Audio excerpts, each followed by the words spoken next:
Hello, everybody. Tonight's podcast, as always, sponsored by JMW Heating and Plumbing Limited. Domestic and commercial, gas, heating, plumbing and building maintenance. 24 hours a day, 7 day a week emergency call out covering the whole of South Wales and South West England. You can email them info@jmwheating.co.uk and on the phone 0330 100 5286. There's a 10% discount for NHS and military veterans, 5% discount for Swansea City season ticket holders and Ambition is Critical podcast listeners. You get a free quotation, they're a safe contractor member and a backseat accredited installer. And recently, big award winner. Can't remember what it was, but they won an award. Obviously, that was down to us. The Bunkhouse Bar, Swansea's #1 live music venue. You can get tickets available for all gigs from www.bunkhousebar.co.uk. They're on all the social media platforms, so give them a follow on Twitter, Instagram, Facebook. You can check out what they've got coming up. I know on April the 11th we had the Pastel Boys on a couple of weeks ago. I think it was a couple of weeks ago now. I don't know. I lose track of time. Pastel are there. April the 11th is going to be huge. Their homecoming gig. I'm going to be there. Paddy says he's going to be there, but he's very likely not going to be there because he's now known as Chippy Cullen because he always pulls out of everything. But yeah, I'm going to be there April the 11th, see Pastel live, see what it's all about because we had a good time with the boys a couple of weeks ago. Last but not least, the people who have been causing absolute aggro all over social media, all over the TV and everything this week. Boss Brewery. You know the drill, they're only 200 metres from the Liberty Stadium and they're now open from the earlier time of 1 p.m. on a Friday through to a Sunday night, and they have a takeaway set up inside the bar with more bottles, cans and also 10-pint mini kegs for people to pick up a drink at home. At the moment they are selling a load of their stuff in Lidl's. I know you can get it in Tesco, Asda, all these stuff, so if you want to get on a Boss Brewery train, go pick some up there. Obviously this week they've just caused murders with Hugo Boss. Joe Lycett has been on national TV and everyone's just been tagging hashtag the AIC effect in it, which have been tickling me all week. Big shout out to Boss Brewery and for their 50 minutes of fame because of us. Tonight, Battle of the MCs. Been around a very long time, Ricky Wright. I've seen, he's emceed I don't know how many events that I've been at, boxing, MMA. He's a right character. He fought himself, host of MMA Wales, along with James Wallace and Brett Johns when Brett's around. Real interesting story. And he travelled the world MCing. He is literally living the dream. And it should be interesting getting him and Paddy in the same room. I may not get a word in tonight, genuine. I may just sit back and have the week off and leave these two to it. But this is going to be episode 101 of the Ambition is Critical podcast with Ricky Wright.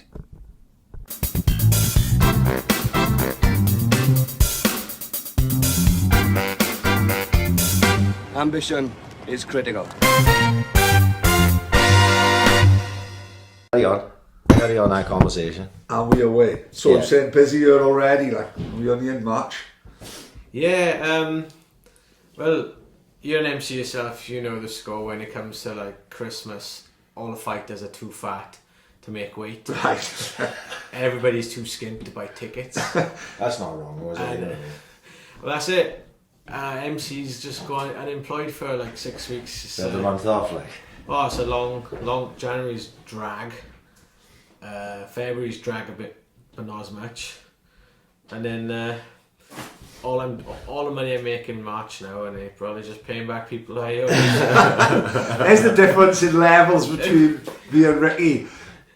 December for me is fucking bouncing because I got all the fat white collar boys fighting. I got one fucking week. December's fantastic. Like December's every 2 or 3 times a weekend. You know, it's just like December. Everyone tries to cram in a show before the year. Of course they do, yeah. You just gotta pick which ones you want in, and then it's great. But then January, it's like,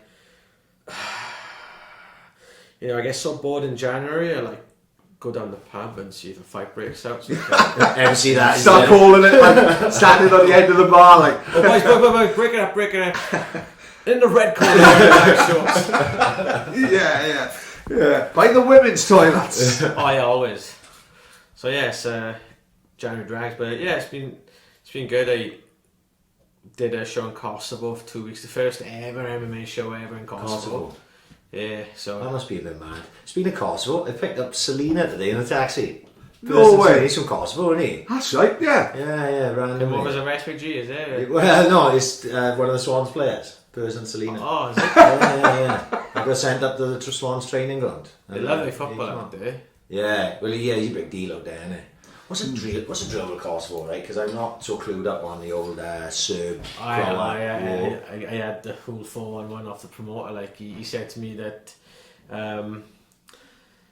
when Yugoslavia, I think it was 1992, turned into different countries: Bosnia, Croatia, Macedonia, Montenegro, and Serbia, and then Albania is another country, but Serbia has a region in South Serbia called Kosovo, where everyone's Albanian, so they all speak Albanian. They got the Albanian culture, so they're not Serbs.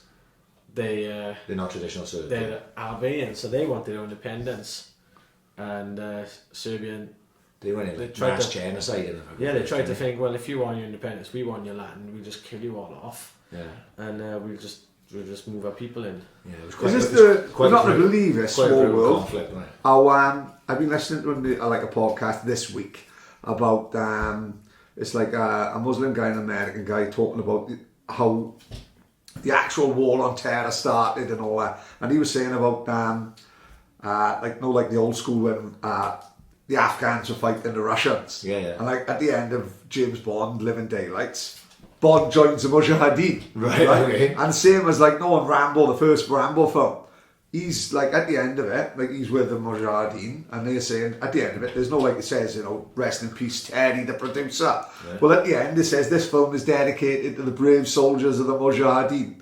And then this guy talking to an American guy, he was saying about there was like a mass genocide of the Bosnian Muslims, is it? Yeah. So like France, England, Britain, America, all was on the back and all was on the side backing the Muslims, like out in that country, like hell of a history, like recent history as well. Yeah, because I remember when watching it in school on the TV, and I was in there, and when I was in Sweden last week, a few people knew I went across for the week before. I said, "Oh, Rick, this is Elias. He's fighting on the card tomorrow night.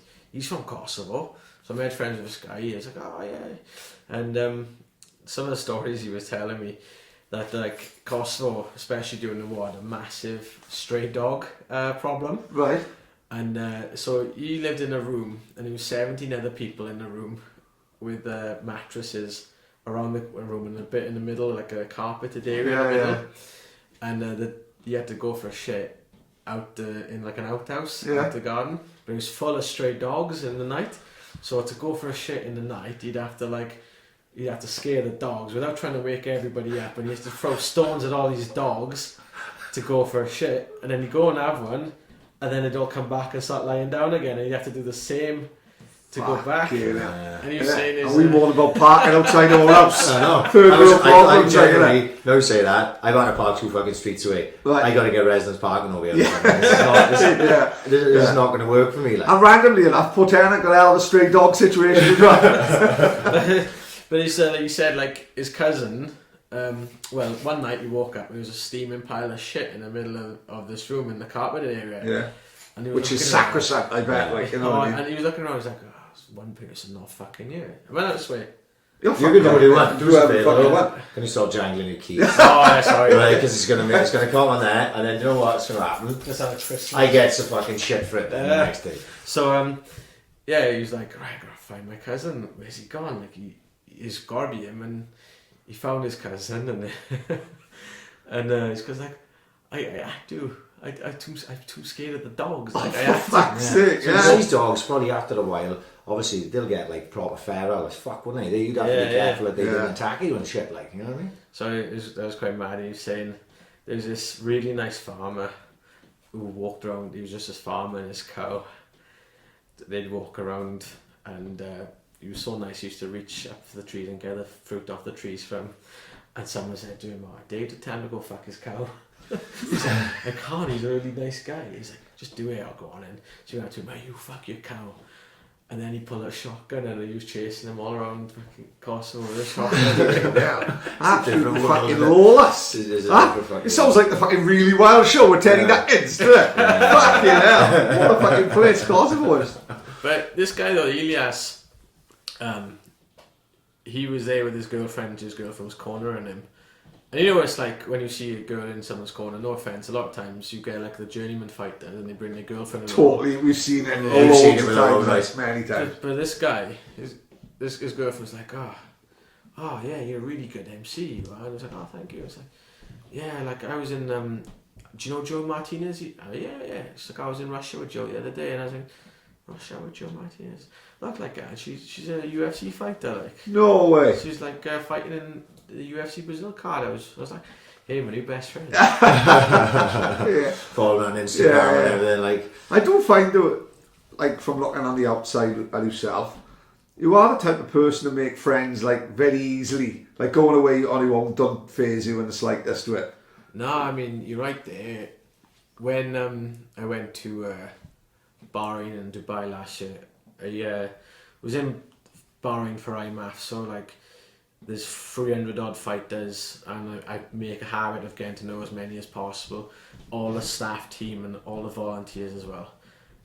And I was just basically like surrounded by people everywhere, go shaking hands. Yeah. And the promoter, they booked me to do a show in Dubai, a different promotion, and he said, oh, can you fly out on the Tuesday? And I said, well, I'm in Bahrain, I leave on the Sunday. Instead of flying me home and then flying me back out to Dubai, wouldn't it be easier, a 40-minute flight, just flying me straight to Dubai, just pay for an extra couple of nights in a hotel? I was like, yeah, fine, it works out cheaper, like flight from Bahrain to Dubai costs a lot cheaper than a flight to... Of course, home and then back, like, yeah, it makes sense. Like. So I was like, yeah, let's do it. So I went out there and go from all that like intense atmosphere to like knowing nobody out in Dubai. But I was like, I went down to reception, but paid, booked a trip on the you can drive these 4x4s through the dunes, right? Yeah, I've seen it. Yeah. Made a friend with a guy, a Taiwanese archery champion. As you do. Yeah. They're everywhere. Tara Penny in Dubai, they are. Super nice guy. Yeah. Oh, the old Flicker Marrow, I know him well. Yeah. he had like really long hair. He was a really cool guy. He just travelled around the world, and and Dubai was really cool as well. But a lot of times, because I was out in the Middle East for like 17 days altogether, so one day it was in Dubai, one of the cool cities in the world, and I was like, I'm just going to stay in bed today, just have a duvet day, and people were like, what are you doing staying in bed? You're in Dubai, like. And Yeah, that's probably right. I can imagine that. But some days, if you're doing a lot as well, some days you're just fucked, innit? Yeah. And especially with what you do, it was second only to the fighters, and it was like adrenaline. It's still a big show for yourself, innit? You know what I mean? Like we always talk about the Budo shows, and then after it, we don't really want to go out. We just go for the caddy and go for a meal, and it's just like the chilling out and talking about the night. Like, so you got on another level, especially, and if you want to taught as well. Yeah. We must be physically drained, like, you know what I mean? Yeah. Well, with IMAF in Bahrain the week earlier, we I'm not sure if you guys have watched IMAF shows. It's like I see. Yeah. ones in Bahrain, they had like 4 cages, and the semi-final days we had like 3 cages because they got rid of 1 cage to do the Brave show the next day. So me and my co-MC David, we did that, and then we had to get to a skyscraper to present the Amateur MMA Awards. Went there, and it was we hadn't eaten all day, and everyone queued up. They didn't have time to go home and get changed. We had like a police escort to the thing just to get us there before everyone else. So we hadn't eaten, and we were cracking jokes because we got like a script, and we thought it was hilarious, but just everyone was just like they hadn't eaten or anything. So and the buffet opens then, and everyone runs the buffet and no one runs to the free bar. And I'm just like queuing up, 2 bottles of Heineken and stuff. Yeah, fucking beer and stuff. And now we had a great party all night in Bahrain where you're not really allowed to drink in the streets. and there's a singing the national anthem on a minibus, like me and Chris. You're risking a firing squad. Yeah. It was great, man. And some of the Russians were like, "Ricky, come here, Ricky. I got a present for you." And I lifted all the thing, and she got me a old crate of Heineken. It's Nice. Like, don't let the outside people see. So we stuck it in the fridge, and then had a massive party in the hotel in Christie's room. Christie, Right, yeah. Buddha Ringo. Well, I seen one at tournament the other day, I think, didn't she? Yeah, she's kicking ass, man. Yeah. Right, which one's Christy now? The blonde girl or the The dark-haired girl. Right. Yeah. Like, quite high level jiu-jitsu, isn't she, I think? Yeah, she's blue belt, and she's probably the best in her weight class in the country. At the Really? moment. It's mad because she comes out to IMAF with us. She does the kit room and does all the registration process, and she works her ass off, to be fair. And she entered the British Championships, and she entered the absolutely open weight, and she beat this girl about 20 pounds heavier than her in like 10 seconds. And then this girl came out to me and was like, "Oh wow, that was good." And this girl was representing the England team. No way. Out in Rome, and Chrissy just subbed her in 10. I'm like, "Chris, you got to do MMA." Yeah. She's just grappling at the minute. Yeah, I don't think she wants to ruin her face, because she's a She's ringer. pretty kid. Yeah, no, I can see why, like, yeah. But she'd be good on there because she's got so many strings to her bow. Yeah. Yeah. Paddy had to be divorced after we finished, but I know his missus is going to let women Yeah. ring girls walk around the house like That's so. Christy's one of the lads. I mean, if you've seen her in the States, I've seen her, and she's not a woman anymore to me. Where did this start from you? Because you were training at Chris's, was it? No, I was basically my mate Anthony used to train in Dogs of War when it was the only gym in Wales, and Anthony would go to Penarth a couple of times a week, then come home, and his dad was the caretaker of the local comp, so every Sunday he'd have the keys off his dad and we'd go into the gym in the comp, put the mats on the floor, and he'd teach us a bunch of stuff. And then when we got a bit better, we started going on Penarth then, and it was like an hour on the train and 2 hours back where you had to connect in Cardiff, and through there, and I started training with Chris when he opened up. That was really good.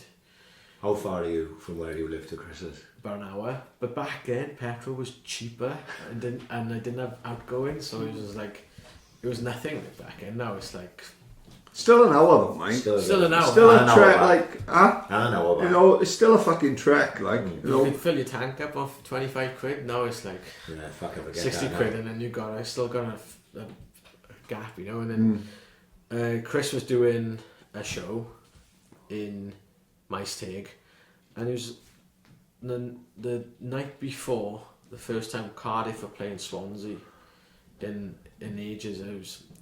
I think it was April 9th 2009, or something like that.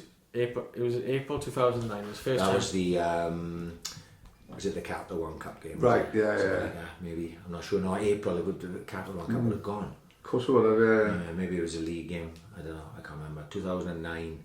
I know they hadn't Maybe. played each other in a while, and so he did a show in Mistake, and the game was on early Sunday morning, and one of the guys Chris was training was a Cardiff fan, quite a well-known Cardiff fan in that circle, but he was training with Chris, and so I introduced him as from Swansea because he's training Yeah, with Chris, as you do, and a bit of confusion. And the guy he was fighting was actually from Swansea, so it was my first ever show I emceed, so my mother and her boyfriend came along to support me and everything, and the guy from Cardiff beat the guy from Swansea, and all his fans in the crowd do the Ayatollah, they're all chanting, "You Jack bastard, you Jack bastard," and then it all like kicked off in the ring, and there was cheers flying everywhere. And do you remember Denzel, MMA fighter from Rhondda? He was judging, and he used to be a Cardiff. I remember that scrap back now because there was Really? all the boys from Swansea up there, wasn't there? Yeah. And Cliffy and all them was up there. Yeah. Really? Yeah, there was fucking murders up there. I remember hearing about it. But like Denzel, he was judging, and he was just like, just randomly guillotining people and throwing the fight. Was John Phillips there that night? I don't know. Because we I talked think he about spoke it with about John it, did he? on Yeah, the he did podcast, spoke about yeah. it. Mike got it. They told Mike to get in the fight. Yeah. Mike got in the Mike ring. got in the ring. Ripped the Same mic way. off me and just said, "Oh, 1-on-1 in the ring, a challenge to one-on-ones." And I was like, "Right, that went well." Then. Yeah, fuck that. And My stay cab's done really well that night. All of a sudden, do it. I was Fuck, like- get in the ring with a robot. No way. man, I was like, I said to the promoter, "Oh, next fight then, main event." No. No. We've had enough, like. The police came in and literally closed the show down. So I was like, "Well, my first fight went alright." What a start to this Yeah. career, like. Your mother's in A&E with a chair wrapped around her sweet, and she. And she was like, "Oh, I don't do hanging out with them cage fighting types anymore." I was like, "It's just a football thing, man." Yeah. And then my second show I did, there was because I did the show for my jiu-jitsu coach, my Thai boxing coach was like, "Oh, you can do my fucking show as well." And so that was in Heath Hospital. I was in like Yeah. there's like a little leisure centre within Heath Hospital, and I did it. I was so hungover and I just didn't enjoy it. Yeah. I was just like 20 fights. I just wanted to get out of there, like, and I didn't really want to do it full time. Or anything. I just did a favour for my coaches.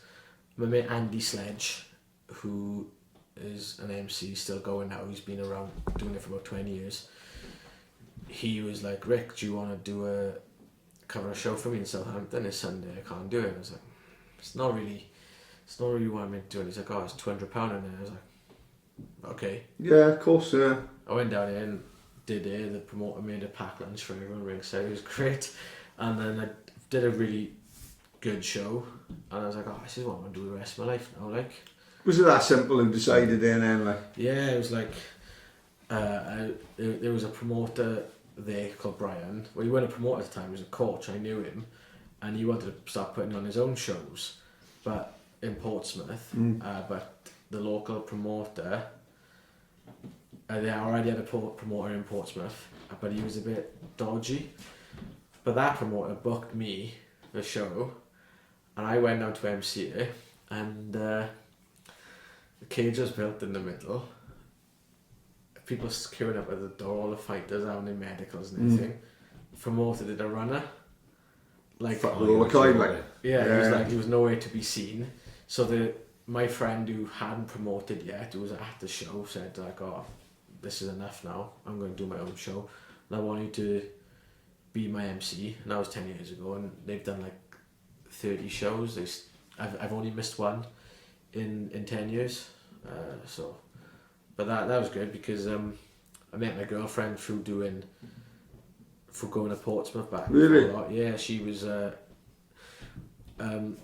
One of my friends, Paula, she's a good friend. She judges on the show, and before she started judging, she used to always get a ringside seat and watch the fights. And my girlfriend at the time didn't know she existed, but she was looking at Paula's Facebook page, saw pictures of me, and saw pictures of me like with Dana White and all these. So she just assumed I was some famous guy.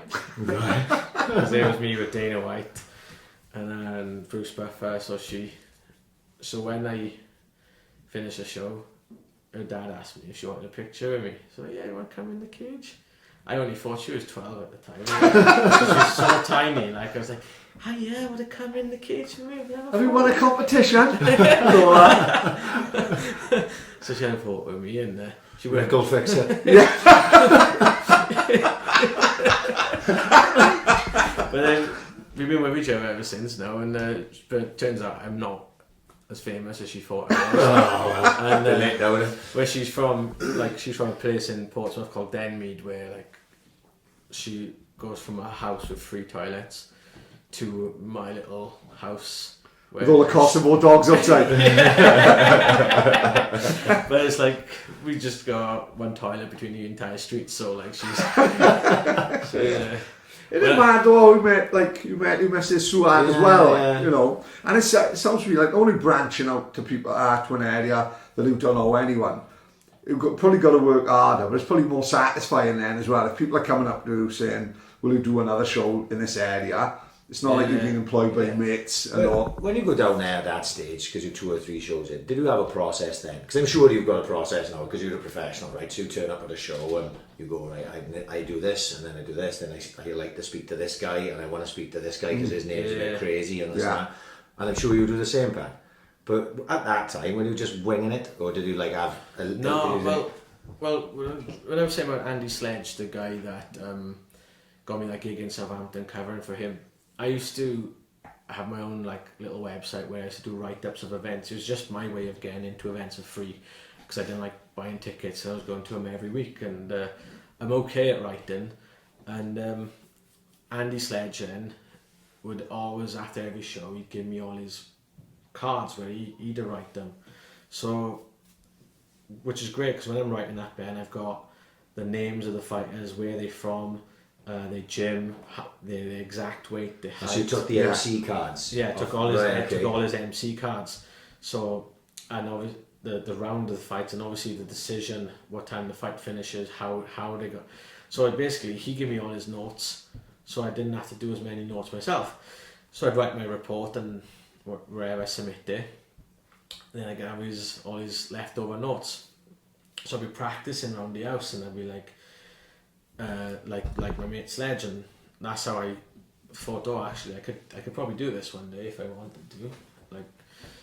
And then for the first 5-6 years, my template was exactly the same as his. Right. I totally changed it now, because there's a few things I've cut out and I've kind of moulded it to my own. I think it's learning style. on the job, isn't it? Yeah, 100%. Yeah. But that's how. So when I go to a show, first thing I do, I'll ask the promoter to send me the card the night before, and then so I get the basics, and then I'll go around the changing room, speak to as many fighters as possible, get as much details, and if they got a funny name, just get them to spell it phonetically.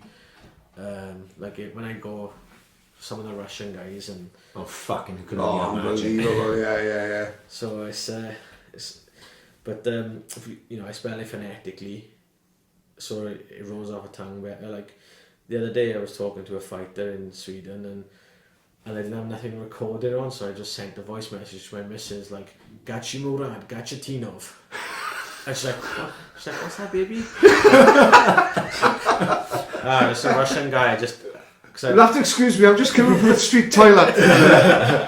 So when he's on next, then I'm like, "Gachi Murad, Gachi Tinov." Cool. And you can listen back to it. Yeah. Right, okay. Right, let's still fuck it up anyway. Yeah. Do you do the same, Pat? Well, the difference between me and Ricky, Ricky has his cards the day before, and Bon usually gives mine about 10 minutes before. You know what I mean? That's the fucking difference. It's not as much preparation. I've seen you when you come into Budo, you work hard, don't you, to get... I've seen you go around the fight. Oh yeah, I think you've got to.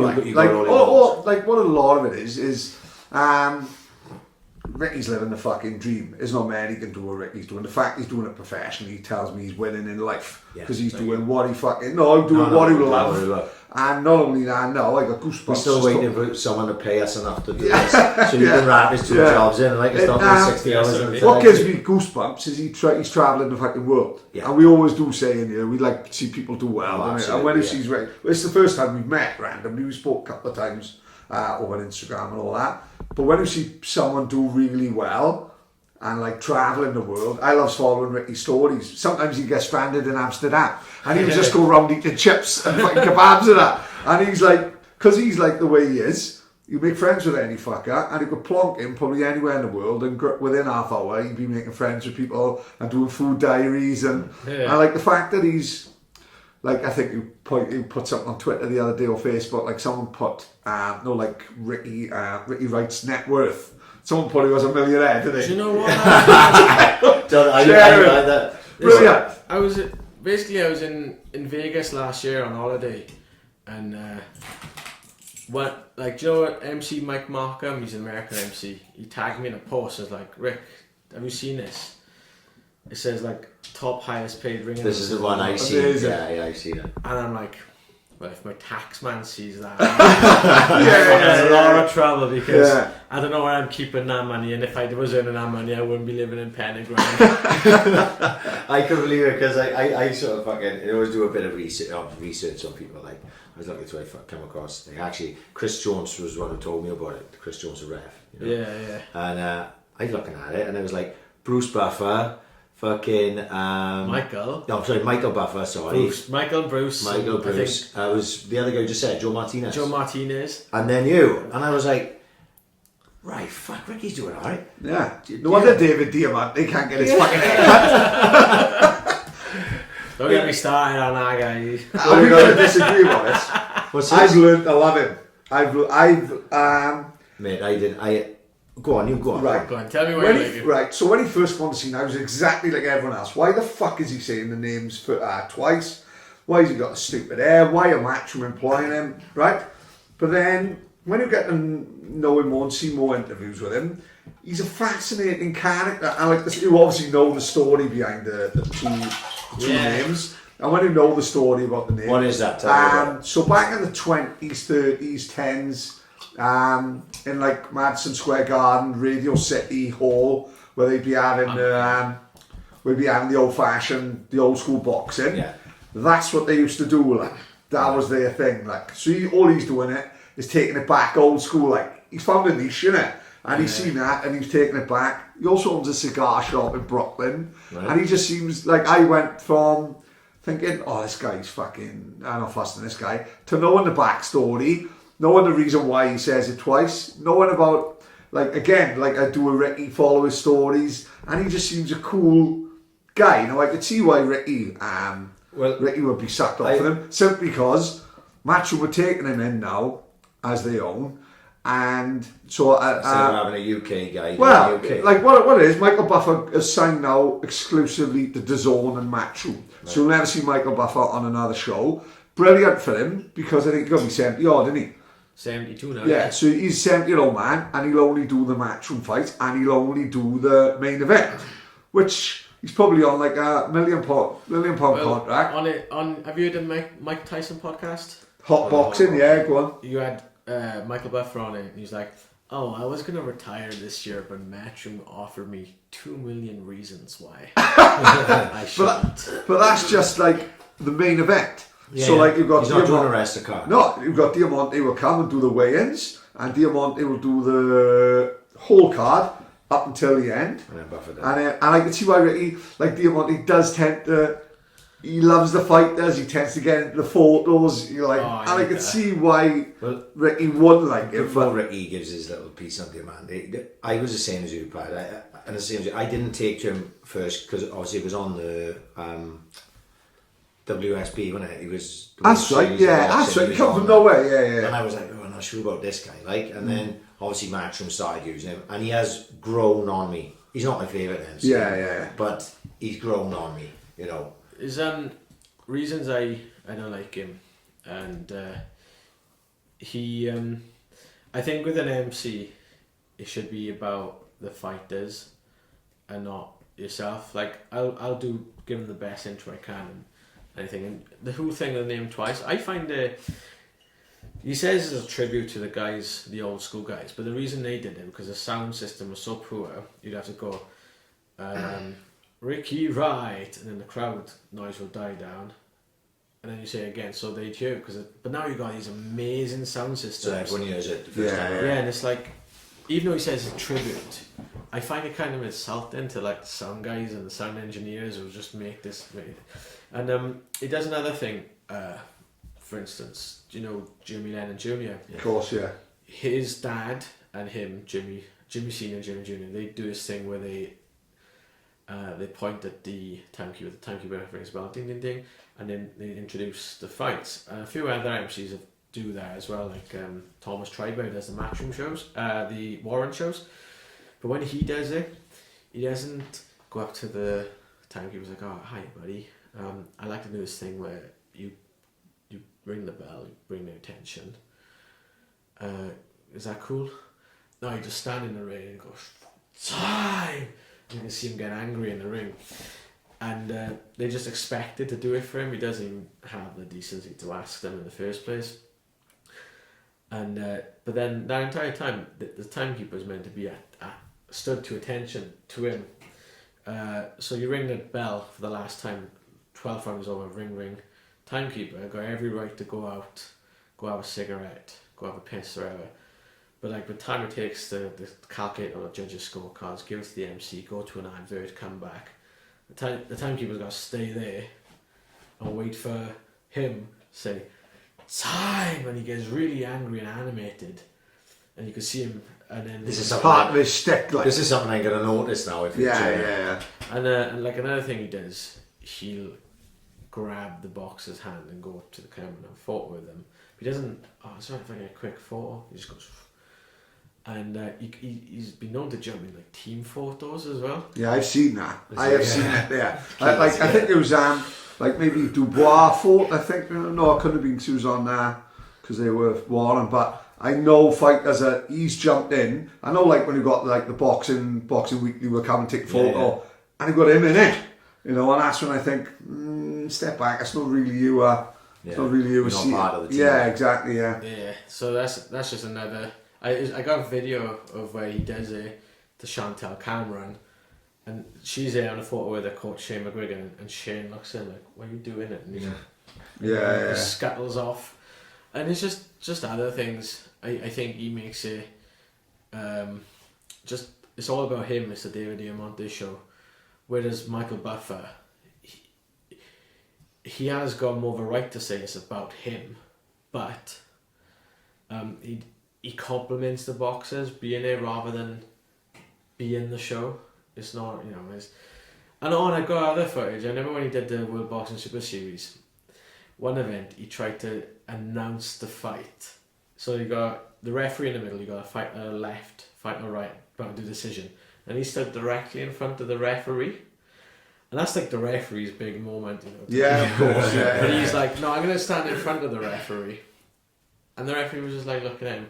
A week later, when the other World Boxing Super Series, you had the referee and just move him out of the way, and he's like, how about I knock you out?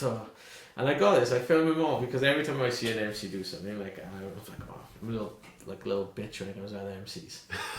But I've collected so much little tiny... I'll show you when I get my time, because it angers me. Like, I don't mind MCs, American MCs coming over here, digging out jobs. Fucking Brexit, didn't it? You got like, I mean, when I go abroad to, I bet there's like, what the fuck is this Welsh guy? Yeah. I'm trying to make Look it at this Welsh blonde bastard taking our jobs. He's going to go to Russia once. He's not going to make it out. Exactly, yeah. Like Enzo nearly did. Like. Well, I got my own Russian story, but I'm not sure if I want to say it to an audience. I'll have to show you after the fucking thing. Yeah, fuck it. That's Enzo did exactly the same. Boris Yeltsin in listening to this. You've got to be like. But I pissed someone off, and it turns out he was head of the Chechen security forces. And Probably not the type of guy who want to fucking piss off. And they went viral over Russia as well. I'll show you. I'm thinking, do I say it? Yes, come on, Chechen. Right, okay, so what happened? I did this show in Russia, ACA, and the production company said to me, Rick, no matter what happens, don't give the mic to the fighters. Some of them will try and grab it off you, say a few words. We haven't got time for that, we're running behind. Cool. So look, I've stood in the cage, Chechen fighter wins his fight, turns to me, Mister, I took, and I'm like, nah mate, TB, no. So like I turn my back to him, and Herb Dean was a ref. Hey, good job kid, a lot of people were just giving him the microphone, but you didn't. Nice, you stood your ground. Yeah, like that. Casual. Yeah, exactly. Next thing you know, this bloke comes running in from the crowd, like I'm like, who's this guy? Security just step back and let him in. Herb Dean's going, give him the mic, give him the goddamn mic. Herb, you can't, he was just praising me. I'm like, so I reach out and I give him the mic with this guy, and he takes the mic off me, gives it the fighter, turns around and starts shouting at me. And I know a lot of Russian people, And I went viral over like Russian social media. It was actual people sending me this video they'd filmed. I'll show you when we get a chance now, of this Russian guy coming, and it turns out he was like the head of the Chechen security forces, and yeah. But luckily, I've been learning how to speak Russian for about 6 months now, so I know how to say I'm sorry. I thought he was going to say, fuck you, you pig. Fuck you Chechen, you pig. In Russia, like, oh, sorry. I didn't realise he was going to say, oh, sorry. A couple of fights later, a Chechen guy won the title, and he was happy as a pig and shit. So I was like, Give him the I looked at him like, and I was like, "Ya izvini," which would mean I am sorry. And he kind of looked at me like disappointed and said, I won't kill you now. That's the look I felt of him. But that was a nice little trip in Russia. I mean, I got paid a lot, like a lot. I wish they'd invite me back, but I'm pissed off the wrong people. So I don't know. Maybe one day. But not after they listen to this. Yeah. Was it? I'll be in the witness protection now. Yeah. So they heard about you then, and like you said, fantastic, with a lot of money.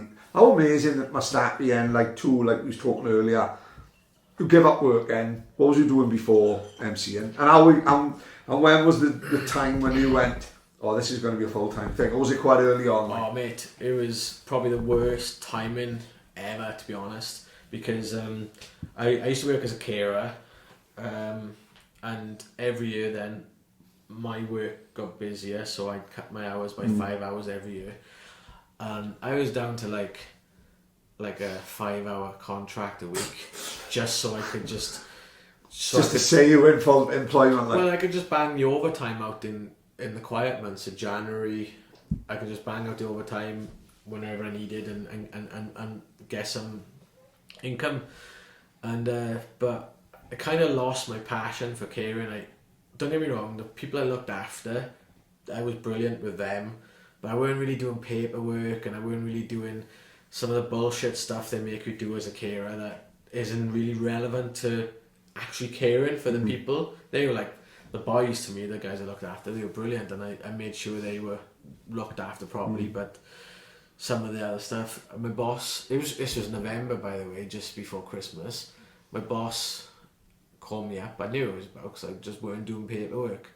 Like, when as a carer you gotta write down what clothes they wear, black socks, his red pants, just bullshit stuff like that. They just make him work up for you, and I just couldn't bother anymore. Lost sort of like a passion for it. And my boss called me up and said, like, Rick, can you come to the office? I was like, I know she's gonna give me a row, and I didn't want to go through the I'll make sure I'll pick my pace up, because I've been through that talk so many times. I just couldn't be asked for it.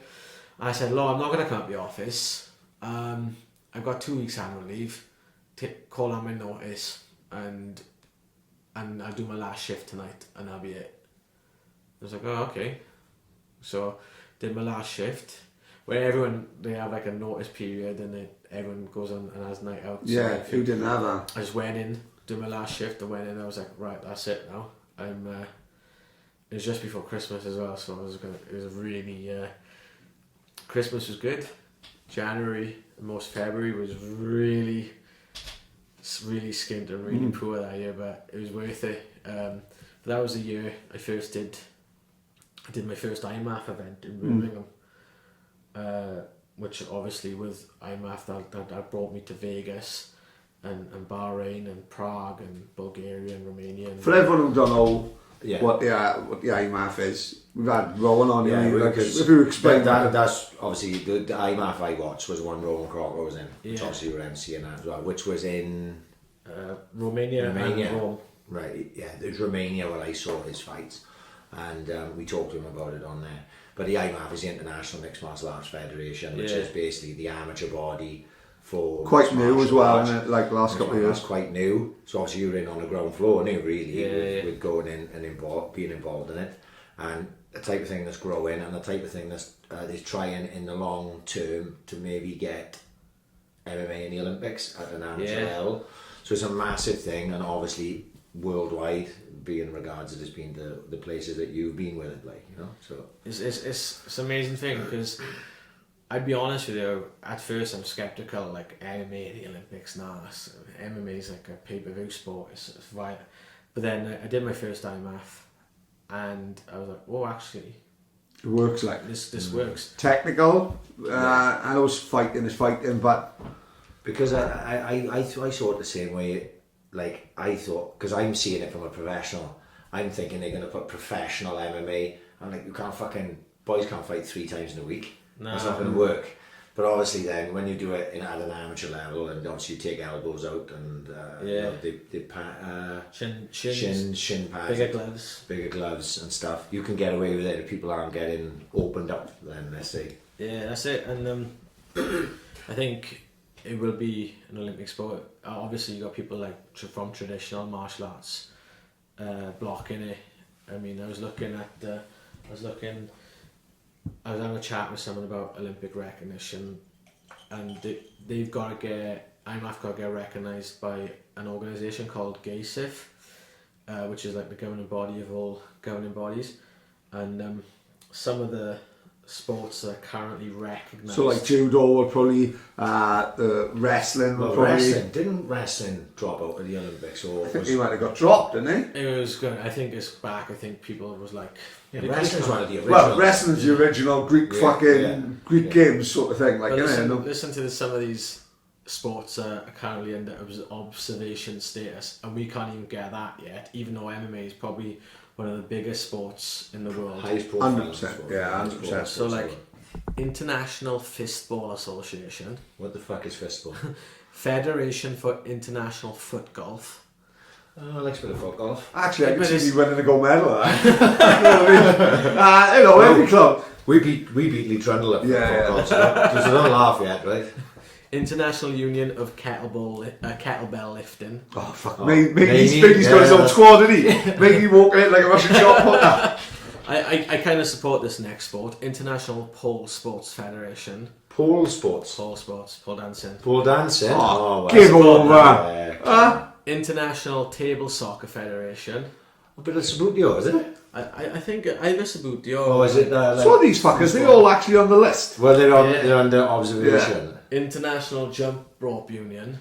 Skip it. Skip Fuck off. Well, I never went on. Worst skipper ever. So that these organisations have got Olympic observation. So you got a recognition. foothold in the door, like, you know. Yeah. And they wouldn't even give that to IMAF yet, and IMAF are taking them to court over things like they basically give us, you need to show progression. So IMAF basically show progression. We got like world championships for kids now, so we got progression. You need to do this. You need to have global recognised federation. You need to do a doping scheme so everyone gets tested at IMAF. Done that.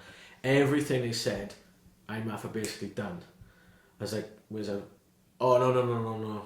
Moving the goalpost, like, Jump through more hoops again, like, so IMAF are like, well, every time they say do this, we are doing this.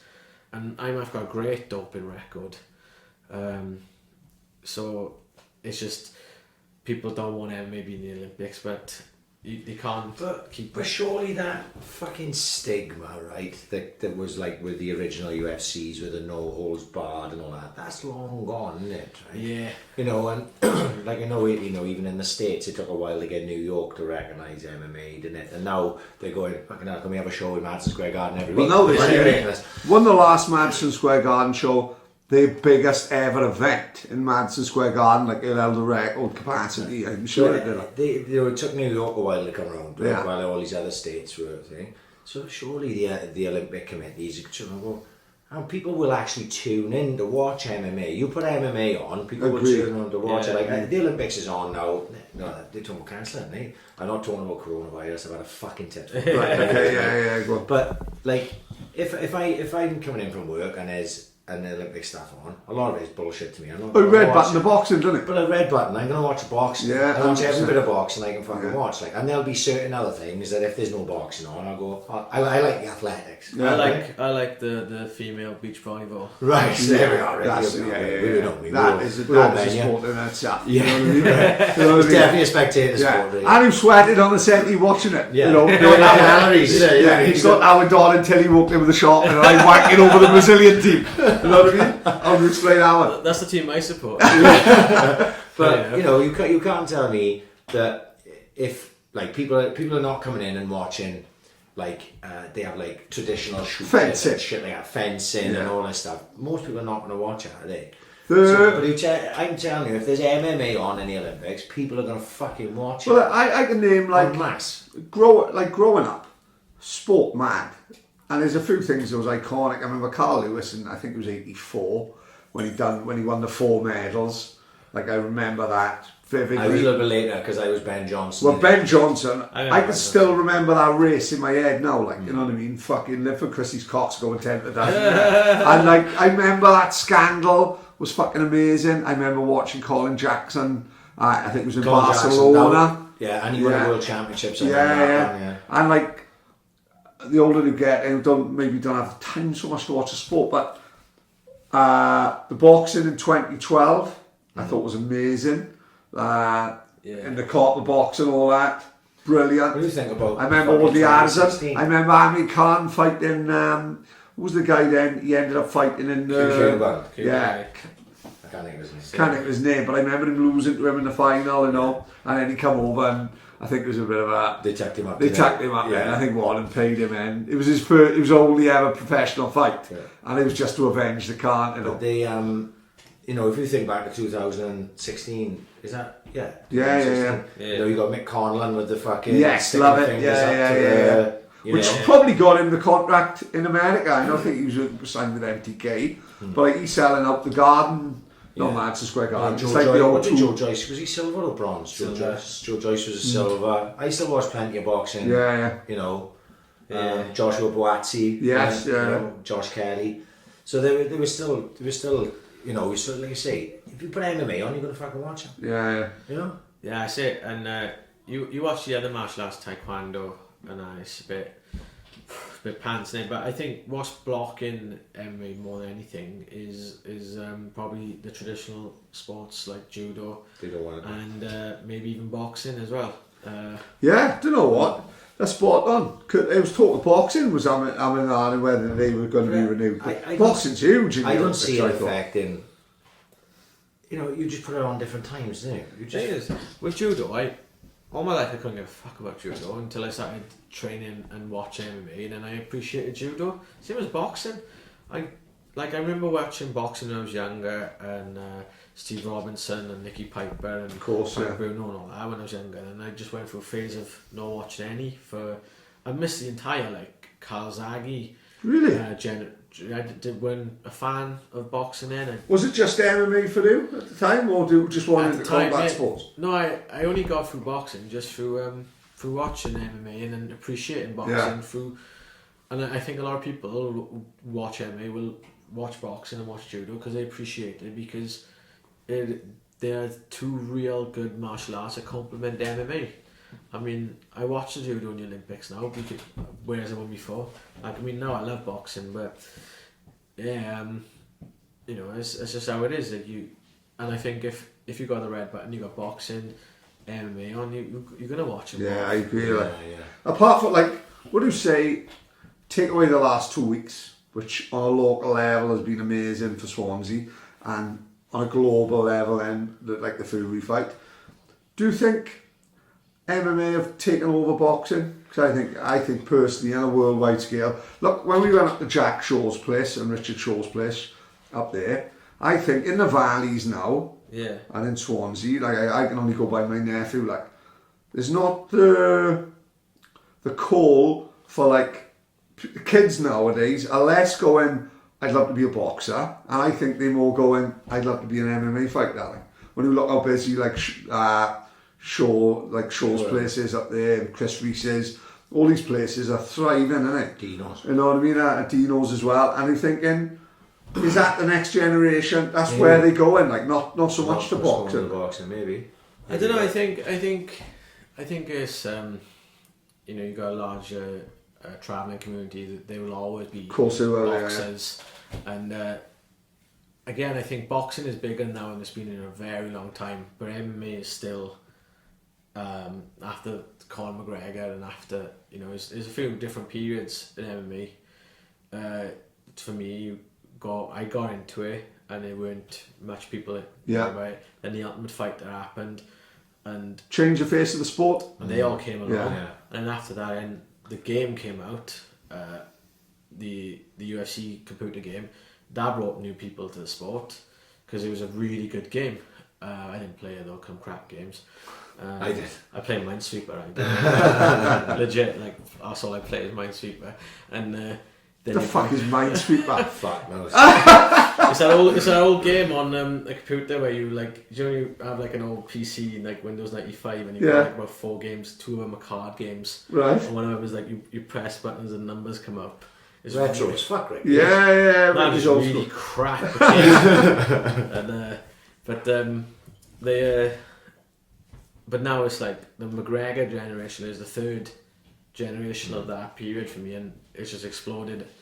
Where like the thing is, I love boxing, I love MMA, and every now and again, no matter who your friends are on social media, everyone is talking about a big fight. Nothing captures the nation or the world like a big fight. Love it. And I love it and I hate it because you see some dopey shit, right? Yeah. Oh, the last couple of weeks have been...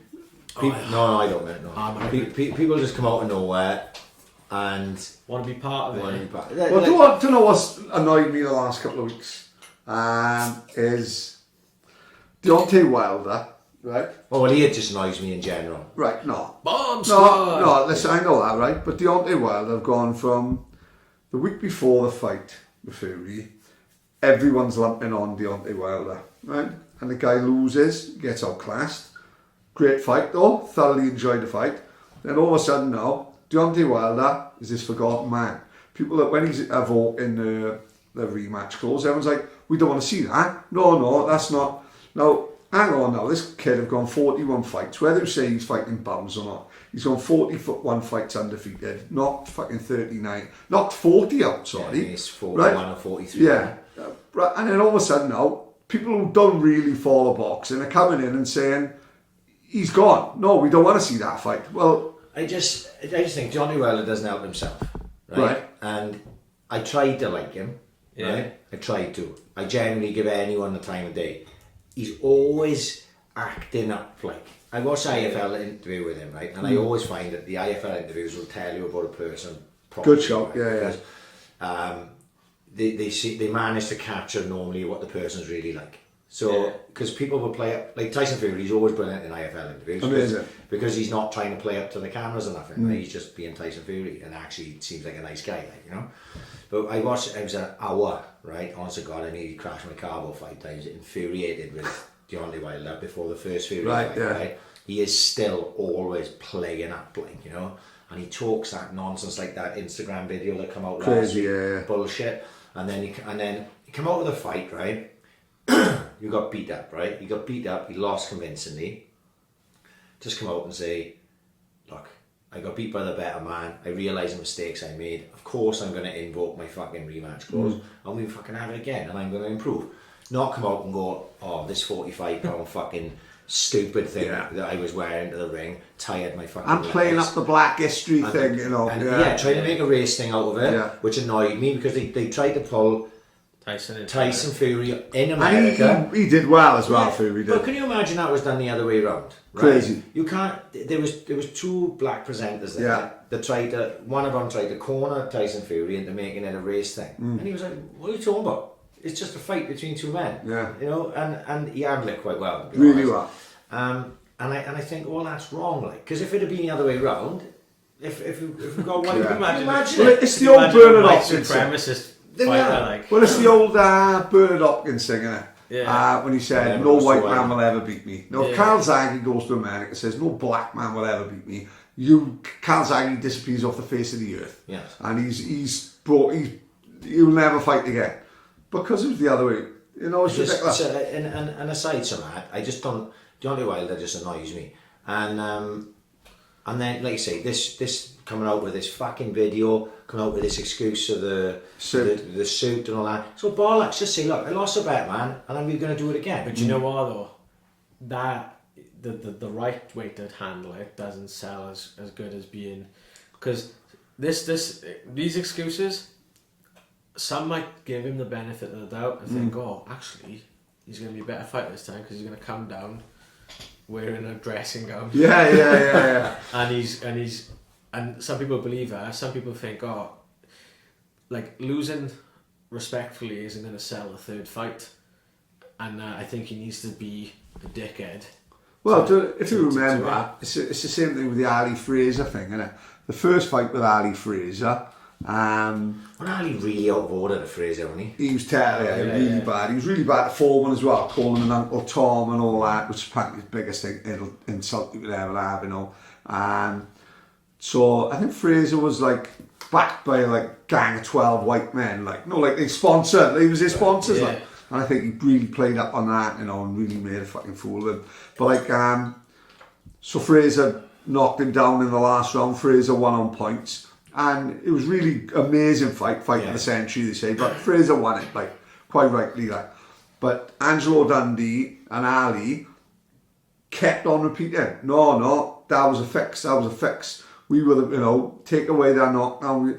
And they put it so much in the American people's consciousness that people actually believed it, you know what I mean? No, and that's the same what Wilder's probably doing. If you keep on saying it, keep on saying it. He needs to play up to that just to make that fight sell, because he of course he wants the rematch clause and fight him again.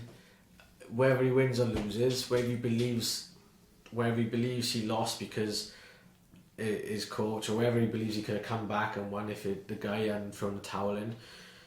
He's going to get paid a lot of money for it. Yeah, of course. No, I got no problem with the rematch clause thing, but it's just everything else. On top of the fact I'm not a big fan of doing it well. I think the rematch got to happen. It's got to happen. His contract. AJ's tied up with Pulev anyway, for what I can gather. It should work out all right, because they put this thing on where they got to have it by they're having it July 8th, right? But that works out perfect because AJ, as long as AJ beats Pulev, and then they can do it in December. Christmas, And that's perfect. The biggest ever, And it's likely, a lot of people saying it's going to be in Cardiff, if it's going to be November, December. Imagine that. Which would be the biggest, in my opinion, the biggest boxing match between two British people ever. I can't think of. Bruno Tyson, Arms Park. Lewis. Bruno Lewis, Arms Park, but I don't think it's got the magnitude of this, because it didn't have every single belt will be on the line, won't it? And on top of that, we're in a whole different era with social media. Yeah, of course, so there's way more eyes on it from all angles. But people are saying as well that the Saudis are going to buy it now. That would be a travesty, don't you think? If the two most high profile, if the two reigning world champions, unified world champions, fighting for all the marbles. The two British guys fight in Saudi. Ridiculous. Yeah. Travesty, I would just, it made me sick, And unless they offer you the gig, Rick. Oh, yeah. How many rupees am I worth? Me and my Sheik's outfits. Ricky be like the fake shake from the sun when he's trying to fix up that guy from London's Burning and that. But no, I'm with you. It'd be a fucking travesty to have it in Saudi. But if you're Tyson Fury and if you're AJ and Matchroom turn around and say, look, in the UK, 50 million each, we can generate enough so that you earn, let's say they say we can generate, you earn 80 million each from doing it in the UK, right? Or we could do it in the US and you'll earn fucking 90 million each. But in Saudi, you're going to earn 150 million each. What are you going to do if the gap is that big? You say if you're the fighter, because the fighter makes a decision, doesn't it? Yeah, but nobody's talking that much fucking money and that many zeros on it. There's not a fucking massive difference between 90 million And but it's easy for you to say that because no one's offered you 150 fucking million yet. Don't say that. Chris Ware offered me that for last year's White Collar cut. No, innit? Like, fuck. You know. It's easy to say that when you're not the one being offered it. So Right, I'm saying okay, is, right. I'm only playing devil's advocate. I agree with you. It should be in the UK and they should swallow. Imagine that in Cardiff, man. Well, it's the only, for that time of year, it's the only possible thing. Yeah, because of the roof. Yeah. And Eddie says he reckons they'll sell out 5 times over. And Dude, would you agree with that? Under 80,000 people? Easy. Yeah, I think you would. This will be the fight where every man and every celebrity and his dog will want to be seen at ringside. Agree, yeah. And Yo, Denzel Washington be flying, be staying in Middle and Carter down the I bay. couldn't get tickets for Scott Quickfoot and Carl Frampton. They're no fucking ticket fairies, for fuck's sake. Yeah. I'm not even going to attempt it. I'm not going to put myself through it. Yeah. But it'll be a huge thing for Cardiff, for Wales, and like they'll make a lot of money from it anyway, because it'll be one of them pay-per-views. I think people like. Have you noticed there's 4 heavyweight pay-per-views in the summer: Dubois versus Joyce, Povetkin versus Dillian White. Which is a good scrap. It's a good scrap. And I was like, actually, both those are good scraps. Yeah, I yeah, don't yeah, believe Dubois and Joe Joyce is a pay-per-view. I don't believe Povetkin and White is either. I went on. But White is a pay-per-view fighter now. That's the way they branded it. I went online. I saw the fight and I liked it, and then I saw the word Skybox Office. I was like, unlike. David Diamante can have that one. I was like, I'm not paying for that. What's the others? And AJ Pulev. AJ Pulev and Wilder Fury. My worry is they creeping up. Yeah. To all of a sudden now I'm paying 25 quid when I used to pay 19.95, and I'm thinking Mayweather McGregor was the one that I thought, because Mayweather, I think he had a bit of a falling out with he said to Eddie Hearn, Mayweather said, it's got to be 90 pound, and Eddie Hearn said, look mate, that's not how we do it in this country, like people just won't pay it, like. But because in America they pay-per-views $60, $70, $80, $90, isn't it? Yeah. Canelo's like 80, 90. And then you just think, just by creeping it up, nobody puts it up that $5, and then all of a sudden then you're paying 30 quid. But they're talking about DAZN UK now, isn't it? That's a mad thing, because the Eddie Hearn's got a contract with Sky to next year. Right, so what happens there? They launch in May, and then he does his Sky contract, gives Sky to MTK, because he's given MTK a bunch of his Sky dates. Then he goes full on DAZN. Nice watch interview. So does DAZN work? That's like the Netflix sort of thing. So is it like 20 quid a month? Basically, but do you have DAZN pay-per-view then? Because you pay for BT Sport, and all of a sudden now it's fucking... From what I can gather, and correct me if I fucking make any mistakes with this, but in the US now, right, Canelo is not pay-per-view as such anymore. He's on DAZN. Like a Netflix sort of like system. Netflix, so you can buy it for like $90 for the year. Right, okay. Or you could pay for it monthly. But if you're paying $90 for one pay-per-view, you're as well off just paying for it. Yeah, agree. Yeah. So once you watch one Canelo fight, you've done. So in the US, you've got all Canelo's fights. You've got all the Matchroom USA stuff, and then you will have all Matchroom stuff from the UK, Italy, right? Spain, I think Matchroom are in there. Yeah. And they're supposed to be going, from what I was watching an interview yesterday, they're going into new territories and stuff, right? So you've got all that content on top of then whatever other content they bought internationally. They may have like a Formula E racing on air or fucking and this and that, right? So we're coming into the UK, because Sky got such a foothold, at BT Sport to a certain extent, Sky got such a foothold.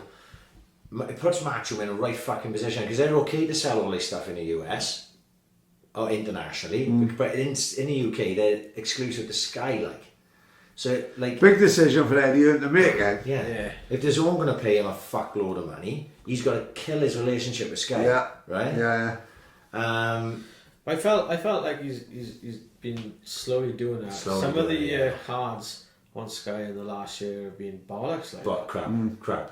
Well, if they hadn't bought the option to the Super Series, which had a good, Josh Taylor, Regis Grace was fucking. So like, I probably think my favourite fight last year. They've saved them, haven't they? Yeah. Because it's somebody well and like a shitty little show. Yeah. On top of that as well, there was also a couple of fucking Saturday fight night cards where they had classics on. Cheeseman and who did Cheeseman fight? Fowler, was it? No, Fowler fought Fitzgerald. Fowler Fitzgerald, which was a cracker. Cheeseman fought someone. I'm thinking of the boy from Newcastle, Ritson fought Robbie Davis Jr. Yeah. And there was a couple of I was thinking of it earlier because he's fighting this weekend. Jack Cullen. Did you see Jack Cullen, Felix Cash? No. Proper undercard, second on the fucking bill. Whoa! It was on a Saturday night. It was fucking unbelievable fight. And I only thought about it today because Jack Cullen's fighting on this card on a quick John O'Carroll card on the weekend. But they were lucky, like you said, on these shitty looking cards with no real names on, they had a couple of fucking classic fight of the year contenders. Yes. But that's why, with AJ being AJ, they put out a lot of their eggs into that basket and they haven't really developed the young... The next stars. And then it seems like a big black hole where nothing's happening. But Sky seems to have stepped Eddie seems to have stepped his game up this year. I mean, the cards they've announced, one fight they announced yesterday, Terry Harper, the WBC Women's Champion, against Natasha Jonas. That's a great fight. Great domestic fight, And it's a next gen card as well, so it's in a small arena. And that's the one they're doing in the north. She's from the north. She's from Doncaster. Doncaster, that's right. Yeah. So that to me, that's the type of fight I look and I'm like, oh, that's a good fight then. But does that sell to every man in the street? Because we are fans. So people have slagged their next gen shows for years. I watch them all. I enjoy them all. Yeah. You know, that's what it's supposed to be, isn't it? It's supposed to be the sort of lesson. I don't know. I'm building them up, and there's been some crackers on that. And so it's got the ends on the commentary, you know. Ends on anything. Yeah. But I was looking at this card for the weekend because I think Quigg and John O'Carroll could be a cracker. Yeah, it could be a cracker. Fight, right? And I looked down the card and I was like, all right, it's got names on there, but not any really interesting fights. Like Anthony Fowler's on it, but against somebody I had no idea who it is. It looks like they just got him on tick over fights. Put him on something else. Robbie Davis Jr. is on it. I wrote them down here. I'll watch it because they've got nothing fucking else to do. Huey Fury, Huey Fury's like watching paint dry though, and that's a problem. But you know, it's something you're going to watch. But apart from the sort of Quigg Carroll fight, it's not really more inspiring in any way. Taking that though, that card last weekend was fucking stacked. You know, with Jay Harris on it. I know most people only watch Jay, but it was a fucking huge card.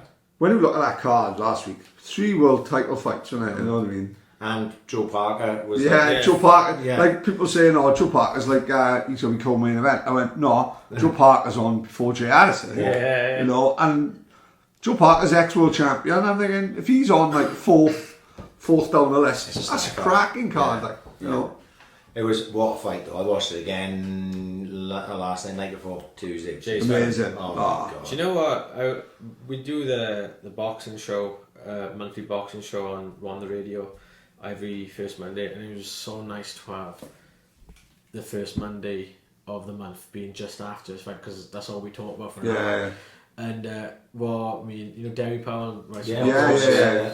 What we kind of decided was he could have won that fight badly, or he could have lost the fight the way he did, and still losing the fight the way he did has raised his stock so high now that Eddie Hearn was praising him.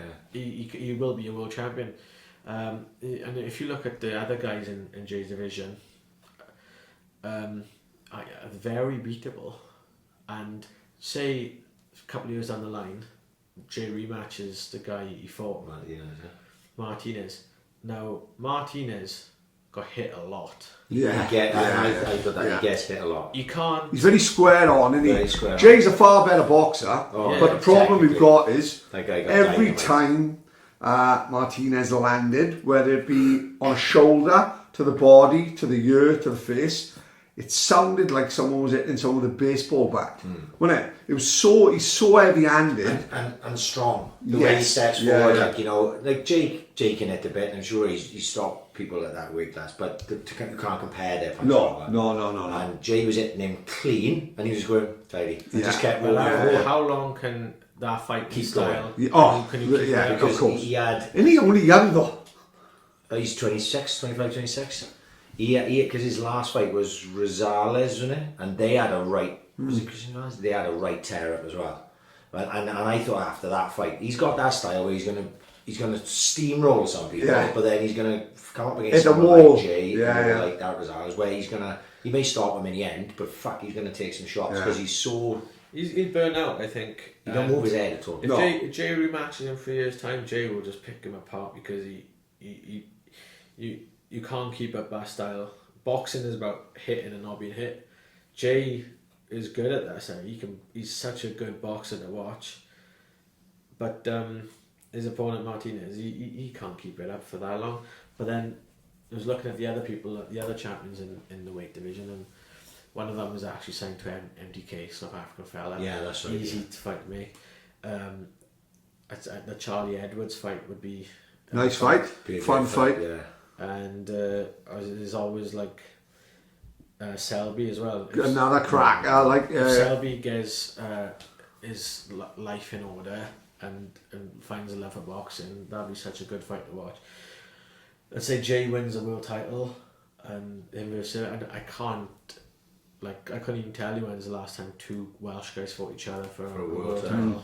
Has it ever happened? I was going to say. I think like Freddie, Welsh, and maybe someone like Henry. We're talking black and white telly, 50s, 40s. Yeah.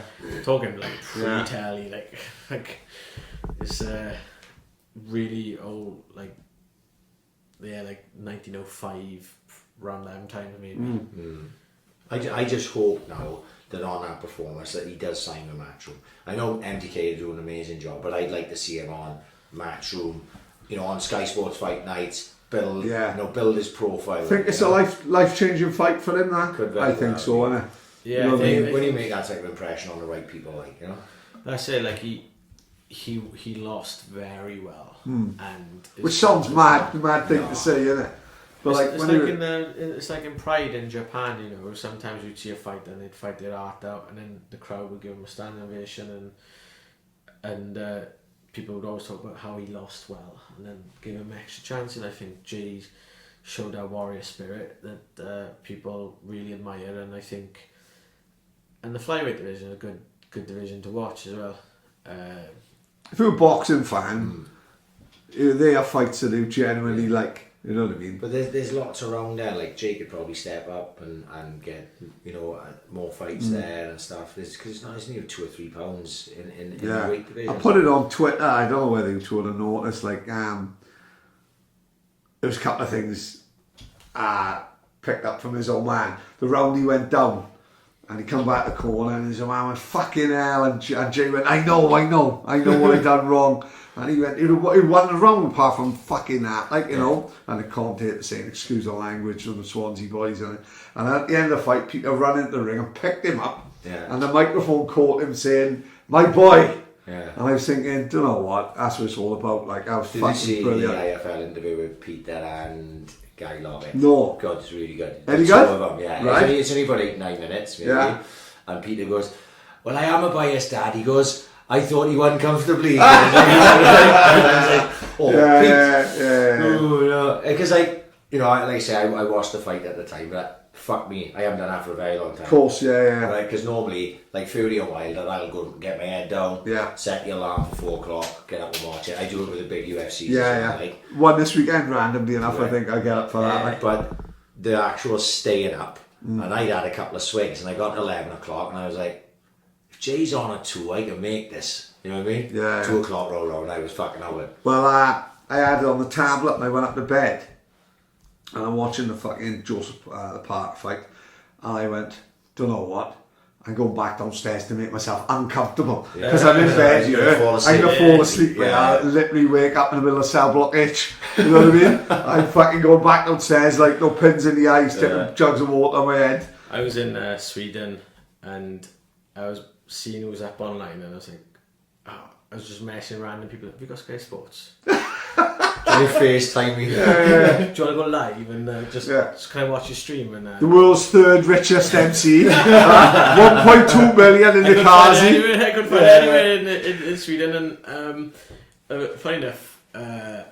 do you know Motorhead? Yeah.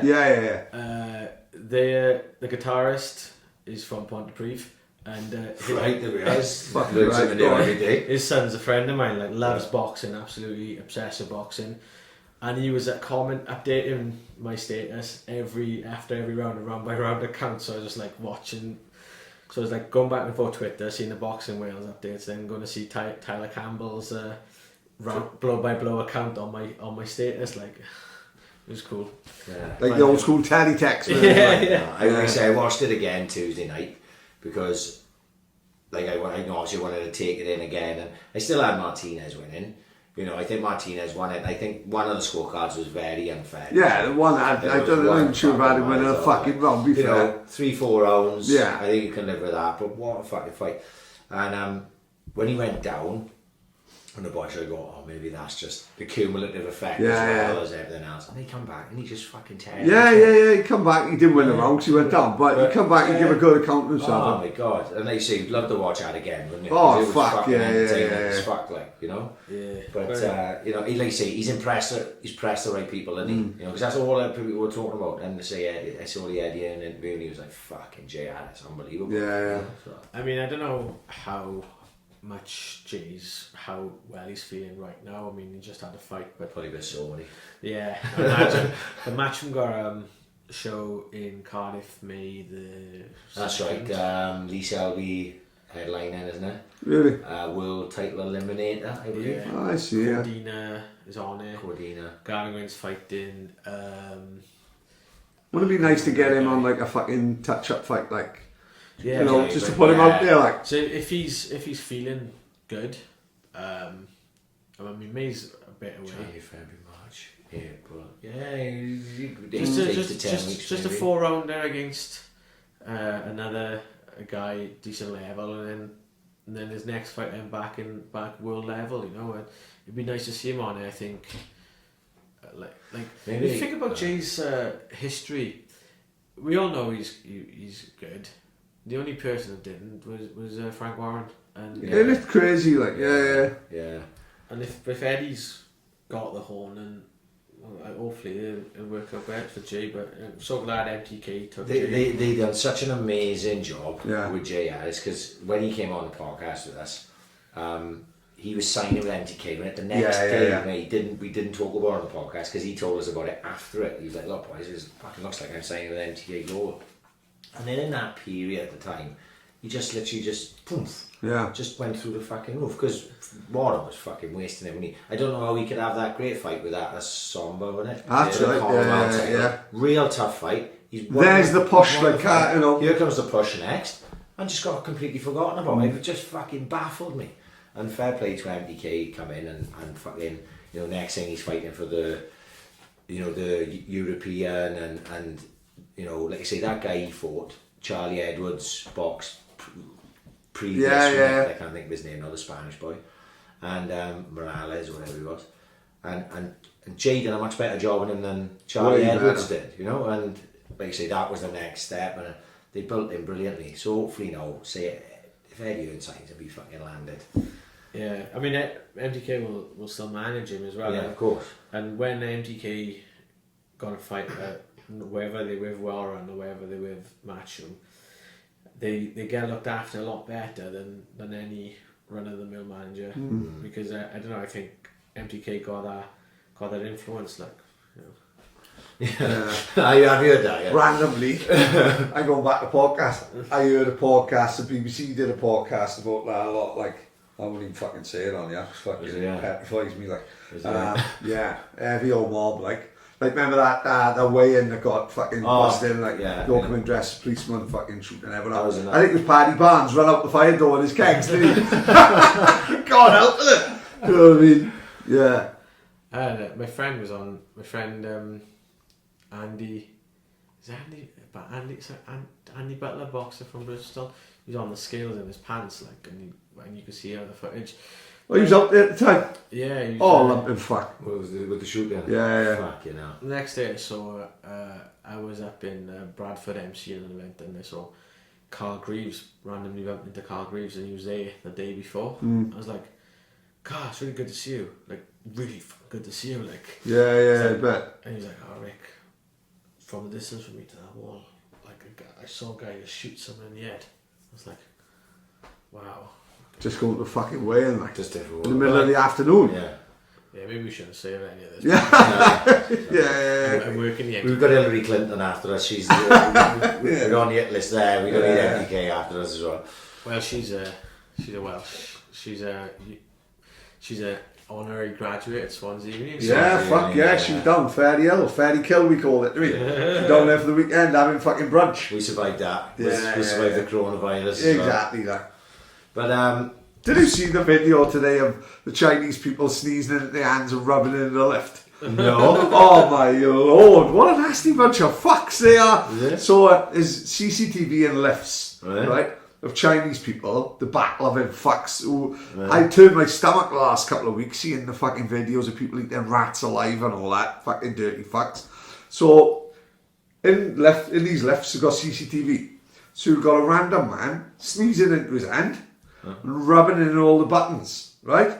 Then you've got a woman making herself sneeze. I don't want to, I eat chocolate like sneezes, so I just have a fucking flake and then how would happen, right? This woman's sneezing on all the buttons in the lift. What the fuck? What's that all about? I picked up. I drove down to uni yesterday, and I was down to uni, and it's 4 Chinese students, and 2 of them had proper medical face masks on, like, in the car. Yeah. So I'm already fucked basically. And now you're fucked by proxy to spend less time. So.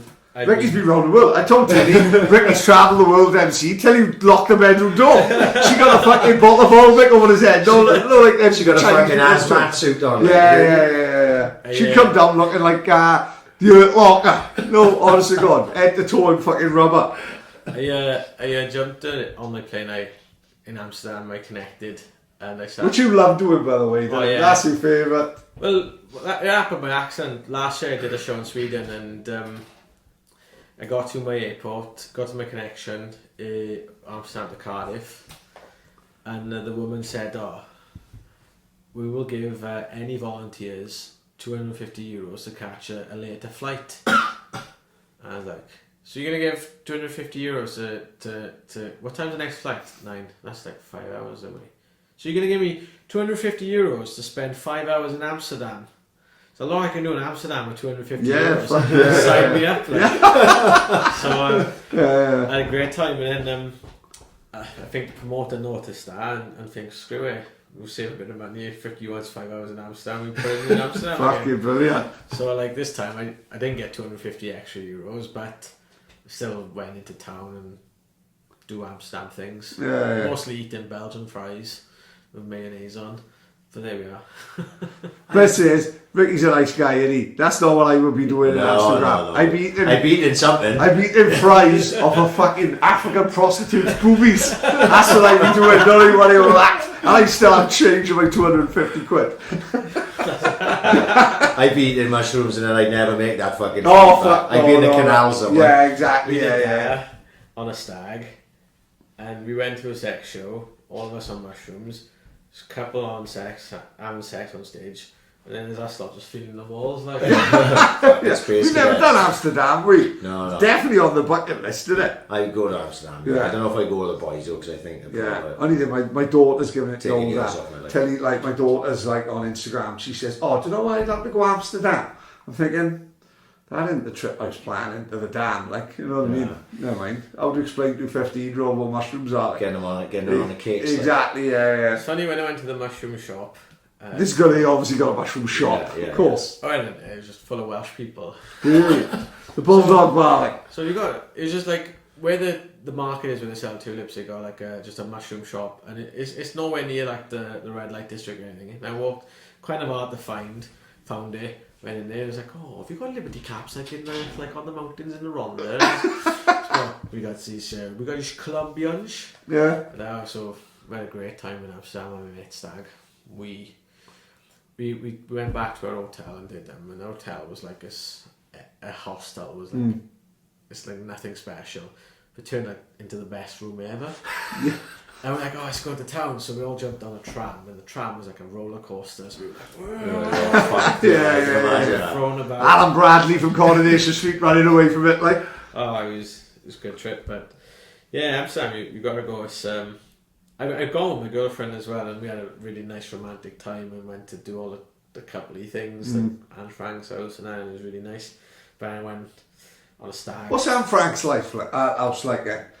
It's a lot of stairs. Really? So like, Anne Frank, don't know what killed me the other day when I found out all this. Right. Anne Frank died, didn't she? Yeah. You know, Anne Frank didn't survive the war and then fucking started giving tours on Amsterdam. Yeah. She was brown bread and so how did we find out the fucking diary of the cats? Yeah. I didn't know it all of it. Is that how we actually found that out famous about? thing, the Diary of Anne Frank. So that's generally how we found out. Fuck.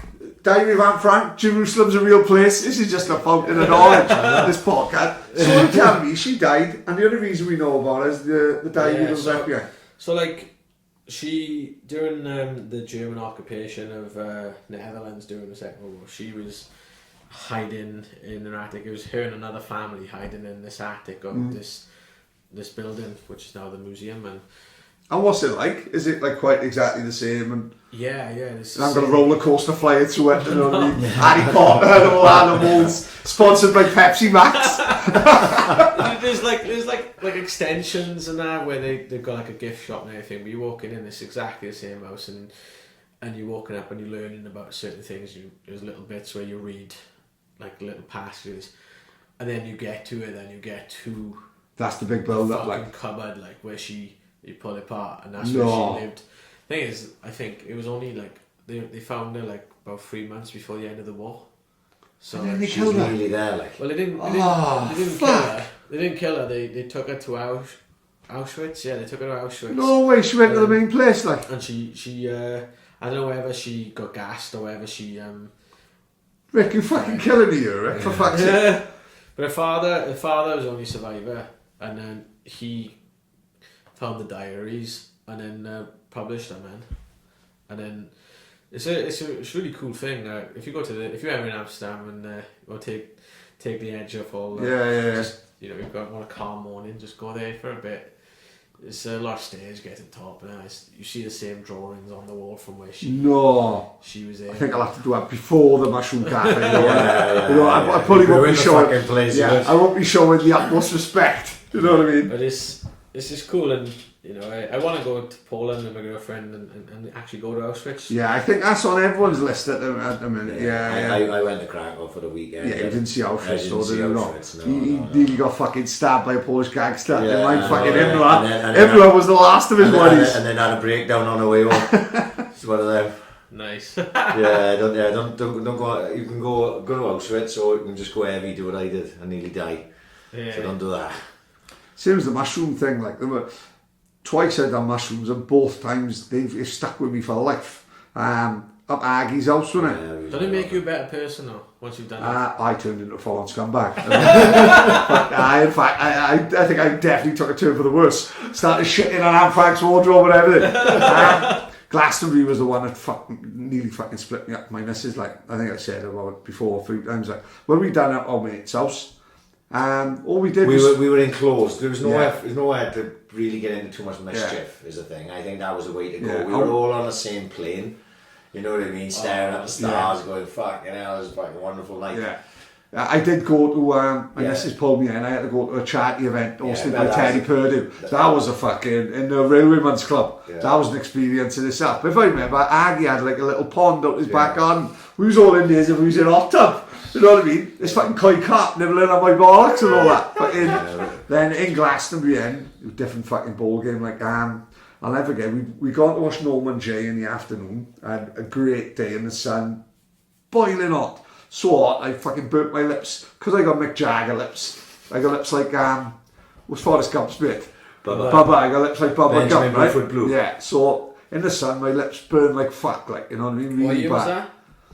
In Glastonbury, the year the Rolling Stones played. Yeah, that was it. Was it really? Yeah. Oh, fucking hell, amazing. Like, and Snuck my mother and I did. shut up, really? The worst thing was I had to sneak her back out as well. Of course, yeah, you've got a scan to get out as well, yeah. Once you win, you can't fucking leave. It's Really? Well, we stay in the camp of Anfield, so we are fucking getting scanned in and out fucking 30 times. You don't know what the fuck's going on. But yeah, it's like you said, once you win, you can't fucking go out. You're there for the duration, like. So we'd seen Norman Jay in the afternoon, and then we got on the main stage, and we got Primal Scream and Rolling Stones, like. Yeah. And we was with this guy from Bristol talking, pulls out a bag of mushrooms. So I done it once with Ryan in the house, like little bit of a different setting, but like say when in Rome and all that, grabs an handful, slams them in, says to this fucking Wurzel, "Why are you taking any?" And he went, "Oh, I'm not doing these. They're too fucking strong for me." No, with his British accent, only restaurant in Bristol to have 3 Michelin stars. And so I done them. Fuck you know. I can't work out whether it was the best gig of my life or the worst gig. I needed a piss, right? Yeah. Badly. Can't leave my friends, like. But every single person in our field was looking at me. And like my missus was just saying, "Just piss me up." Yeah. And I said, "Are you fucking real? Look at him." And it generally felt like I seen your mother was looking at me. Every single fucking person was looking at me. Then we had like a couple of bags like that big. And I couldn't get over it. It was like the wall round Glastonbury. And my missus, "Just step over it, you fucking dopey fucker." And I said I couldn't. And then my missus is only like 5'4", so she didn't see any of the Rolling Stones. She just seen fucking someone's back. She's fucking tampering. He gets back to the tent. She just getting fucking head up. I woke up 3 o'clock with a ton of energy. I was ready to go. I was washing the caravan and everything. Fucking hell. Going down for a hot dog, mate. Either the best day of my life or the worst day. I couldn't work out to this day. Like. It was like that year, my mother and 2 of her friends had to sneak them in. And because I used to work here as like part of the medical thing, so where we had a ticket, you got to show your ticket, ours didn't have a face on it. Amazing. So right? like I'd be collecting them pass out things and pretending I'd lost them. Yeah. And I collected about 3 of them, and then my mother's friends where I met them, I borrowed like my sister's wristband, put it on my mother, and then walked her in, went back out, walked her friend in, and walked her other friend in, and I had to do it twice because there was like 2 different checkpoints at this certain gate. And she went off with her friends, I went off with my friends. We both fell asleep during the Rolling Stones. No way. It's like, you just like all my mates were taking the piss out of me in front of my mother. My mother's friends were taking the piss out of her. It's like, she was the same, exactly the same. So I go out and party with all my friends. I come back, and my mother and her 2 friends are in my 2-man tent, just like, oh fuck, right. I'm like, "Ma'am, where am I gonna sleep?" She's like, "Oh, there's plenty of room in there." I was like, "No, there's not." So I grab my sleeping bag and a chair, and I sleep in the middle, and I'm warm enough. It's like, "Rick, come and sleep in here, man. Don't be out there." I was like, "No, you can sleep next to Leslie." Oh fuck, who's Leslie? Brother's mate. Yeah, she's like pretty fit, so I was like, yeah, but "No, fuck, man, the old girls right next to her. Fucking hell. I think I'd rather be back and have Frank's. But I had to sneak him back out again the next day. I could have probably walked out and got caught. But my mother's already banned from Reading Festival for getting caught sneaking in. Of course, they blacklist you, see, don't they? Yeah. Really? Yeah. Well, fuck, this is one of the reasons why I think I might not be able to get tickets, like. Right. Because, fuck, when they say leave no trace, Yeah. and they're on about, like, bit of rubbish and the fucking tent. I left my full Fiesta there. No way. Yeah, fuck, it was like a wide range Fiesta. We drove up, we couldn't start, we just left it. It's probably still there by the main stage. You know what I mean? They say leave no trace. It's all if they'd gone on the DVLA website, they'd be fucking fingering me like, fuck. That's why I think I can't get tickets. My Fiesta's still there. On the John Peel stage. Like. Do you know your mother likes all the gigs and trials around, is it? Yeah, so I got into it, like, but I used to go to festivals with my friends, and then a lot of my friends stopped going, but like my friend, do you know Wayne Sandwich, black belt jiu-jitsu? You heard of that name? Or was it, no? He's just, only know he's got his black belt. He's Lewis Long's, like, he owns a gym with Lewis Long, and he So he's Mad Academy, is it? yeah. So he works in Glastonbury as like a medic, and he got me a job as a medic as well. But we weren't medically trained at all. Type of medic who needed exactly. Fucking hell, thank God I didn't fucking call you lot when I fucking was off my dat of mushrooms. So fucking hell. Our job well, he could have choked you out. Yeah. Yeah. He's choking. What can he do? Yeah. Tell him to tap. Fucking hell. But yeah, so when people come over the barriers and security help them over, if they're injured, basically I walk them to the medical tent round the back of the stage And then run away. It was it was pretty easy job in Glastonbury because no one really it's not wild on the stage. Reading Festival, it was completely bonkers. Like it was, I remember watching Prodigy. When I was working on the stage of Prodigy, and like 4 people came over the barriers every second. At least one of them was injured. Like, and I remember like carrying a bloke with my arm around him, and his leg was curled along the floor. His shin had snapped. I don't want that at Reading Festival with a medic who's got no medical experience. Yeah. Fuck. Put this down. Ever go to Reading, we wear shin pads. Yeah. Oh, fucking hell. But I was mad when, and like I put my arm on the skirt and the carry, and I could feel her ribs. I could feel where her ribs had cracked as well. As Prodigy was in, like Keith Flint had to stop, put the lights up and said like everybody move back, calm down a bit, because it's people like it's like a Vietnam film, like really.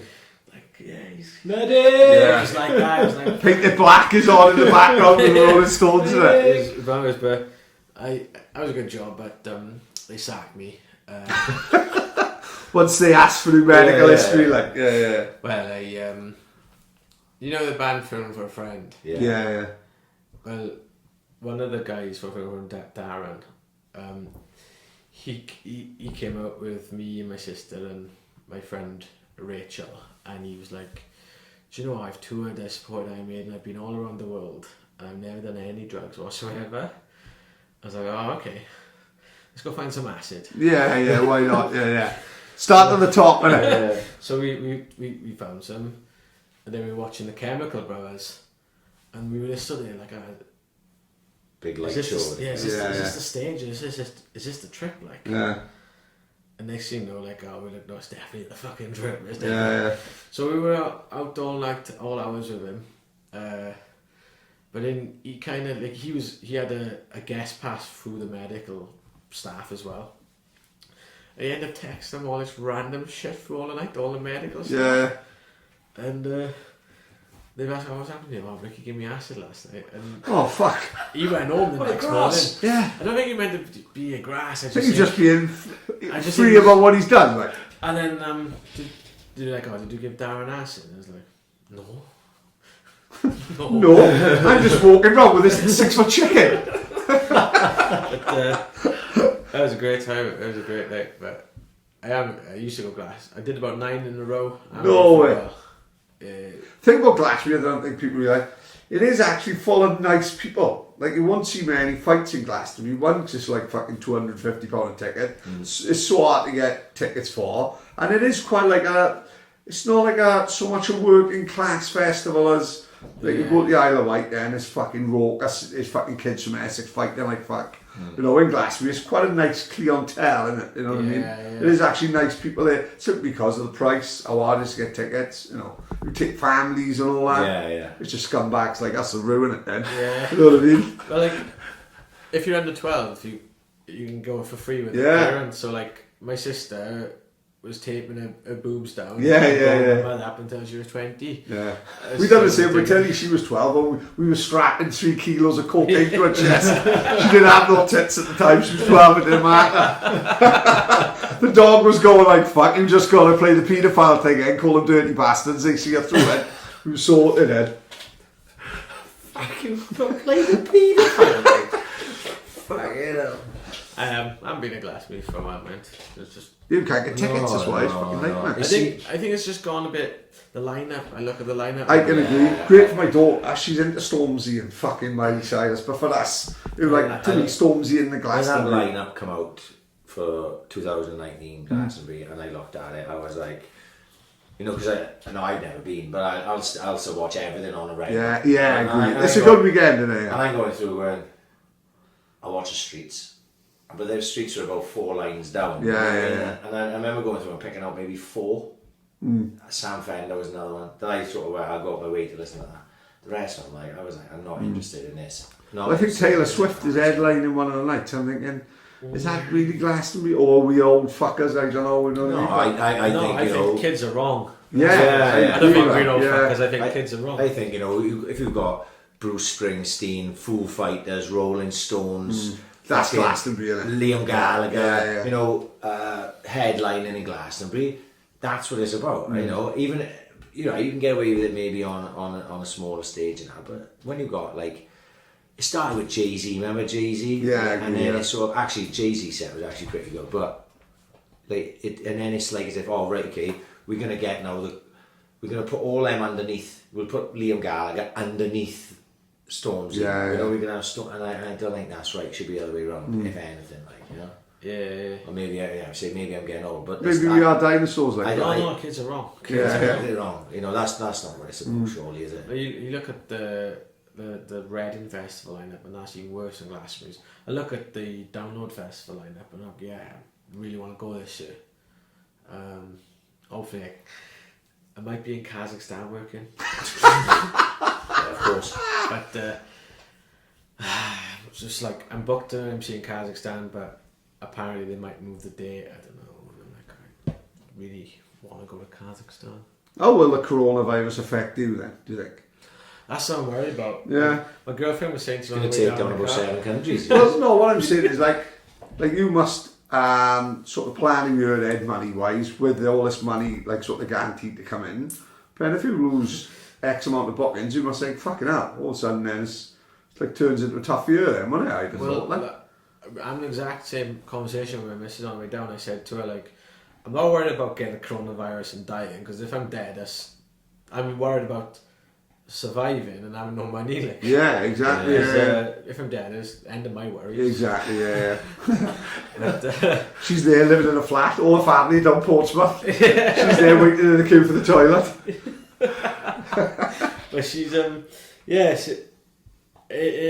that's the only thing that's worrying about me, and I think a lot of people are seeing it as like a scapegoat to cancel things. Right, I see. I like, don't Tell you, I if see they what you fucking mean. cancel Benidorm in 3 weeks, I'm going to play fuck, right? And if they cancel London Marathon, I'm really going to That would be fuck. upsetting. Yeah, I should have done it like 2019 when I got injured in the fucking lead up, so I'm already a year behind. So these cunts cancel it this fucking year. Am I going to keep running for another fucking year until next year? I don't think I got it in me. Of course, you would have done a few marathons. I've done the Cardiff Half and stuff. My sister's in the London Marathon this year, and thing is, my sister, right? She's done Run Club and she's done it to lose weight, and she does a few half marathons. She does it for the social side. All her running clubs signed up for London Marathon this year. Chris Jones as well. Chris Jones has signed up for like every of the last 20 years, never got a place. I got in first time, pissed off everybody I know. Yeah. Same with my sister, because she like out of all her running clubs, she's probably one of the least experienced. A few halves under her belt, and they've been applying for years. First time got a place. Isn't it funny how it works like that? It's upset so many people, it's great. And I think she only signed up because I think, the chance of me getting a place, 0. Yeah. So at least I can look like I can be, like I want to do it. Now she's like in training, and I'm like, She's not going to be doing a Jade Cuddy, No. is she? Fucking collapsing up to 6 miles. well, I think she's hoping the coronavirus stops. Oh, really? Yeah, because I think she's worried. I would never have signed up for it because I completely forgot. Because you've got like a week period where you can sign up. Right, so you I go see. online and sign up. It's a cost. Yeah, it's not as expensive as you'd imagine. Right, Obviously, okay. 35, 40. Right, that's not bad. So and which is about standard fare for anything you do anyway, right? So I put my Louis was fucking reminding me. He's like, "Have you signed up for London Marathon yet?" I was like, "No." I was like, "The fuck, we've got to do it. Today's like the last day." Yeah, done it And quickly. then I Yeah. signed up, done it. I had done the marathon and the ultra, and then I went on a training run, fucked my fucking leg up, and then did Cardiff Half even though I was fucking injured. That's when I really fucked my leg up. And the day I got back, because I stayed up in Cardiff, when I come back to my house, I had the acceptance letter to the fucking. Unbelievable. So like I say, it's just fucking strange. But I come all the way fucking back. I'm running Clethley Half on Sunday. Which Right. already got fucking postponed once because of the fucking weather. Yeah. I think Fran's having a fucking nightmare because everyone's questioning him about is it going to be Oh, coronavirus fuck checks off. and all this fucking shit, right? Genuine, because I spoke to him yesterday. And then I looked at the weather, and the weather looks fucking horrendous again for Sunday. High winds and that. And if you have high winds on Clethley Seafront, down Emma Corsa Path, it's fucking brutal. Trust Right. me, you struggle to run into it. So I don't think it's going to get postponed, but it's not going to be fun to run. Yeah, of course. You know what I mean? It's like tomorrow I'm expecting news, and you guys can claim this Like, exclusive. you can claim this, not just exclusive, but if this comes off, you can say Chris Jones told me to say, tell you, it's the ambition is critical effect. Yeah. It's a real thing, right? So We just go through trademark process. Tomorrow I might be confirmed for my first pro boxing world title fight. No. In Denmark as well, so I'm really excited about that. But I'll find out tomorrow. It's a done deal, that is not really. So that's what I'm saying. That's why I came on. So is this what show is this? Like a Danish company? I don't know the name of the promotions, but the champion, she's a girl, Dina Thorsland. She's undefeated WBO and WBC super bantamweight champion, and it's going to be in like Billund, which is where they invented Lego. So it's like Legoland there. So like, if it comes off, exclusive, because I haven't told anyone yet, but I'll be really gutted now if they say, alright, they're going to use a local guy now. Yeah. Oh, I've never guessed David Diamante got the game. Oh, fuck you, imagine. Or Joe with a blind knock. But what happens, right, because, you know, they're fucking Danish, so don't they speak a different fucking language? That's it. In Denmark, I imagine like, we are fucking idiots, and most countries speak fucking English. Of course, yeah. Do you know what I find it fascinating, like with Sweden, Denmark, and how they speak, and if I have a conversation with them on Facebook, the spelling and everything is perfect, and the grammar is perfect. I think great countries like Sweden, Denmark, Norway, all these countries. Sweden is amazing, man. It's so like chilled. Have you read the Girl on Fire books? The Girl with the Dragon Tattoo. Girl with the Dragon Tattoo. I've seen the... Because I read them, see, and Sweden fascinated me a bit just through reading them, like the culture of it and all that. I saw the Girl with the Dragon Tattoo, the film. Yeah. Which I actually really enjoyed. I've watched the English one, but I watched the proper Swedish one, which is it's a good film. But the Scandinavian countries, they just got it. Like, they've got something where everything works and everyone's got happy, and it snows crazy in the winter. And the lakes freeze over, and somehow they just get on with it. They've got to pass different driving tests, haven't they? You know, like us. And out there in Sweden, they have to do skid. I see. Drive on ice and everything, because obviously they guaranteed fucking to have like 4 foot snow drifts at some point in the year. So like at certain points in the year, it's just like, right, now on is studded tires. You know. So this is how they used to drive in. They're much better drivers. What I'm getting at. Well, like Denmark or Finland, like voted like best place in the world to live, or something random like that. It's mad. Like Finland is up there as one of the best places to live, but like Lapland, which is in northern Finland, is like got the highest suicide rate.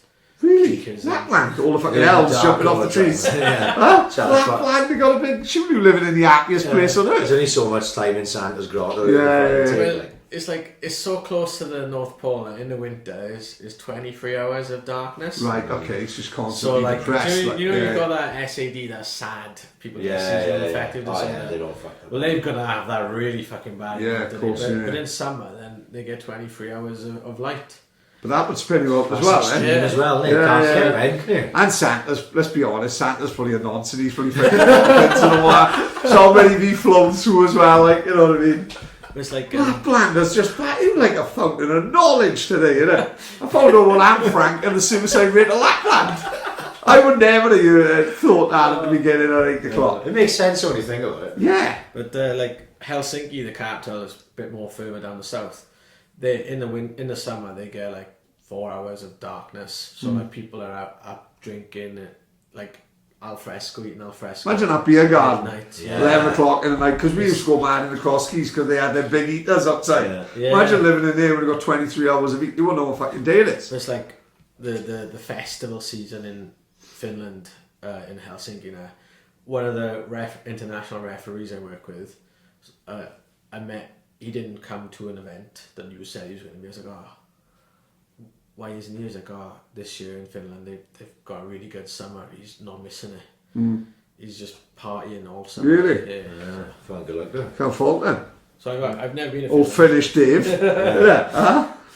His name's actually Lassie. It's I love it. Lassie, if you're listening, fella.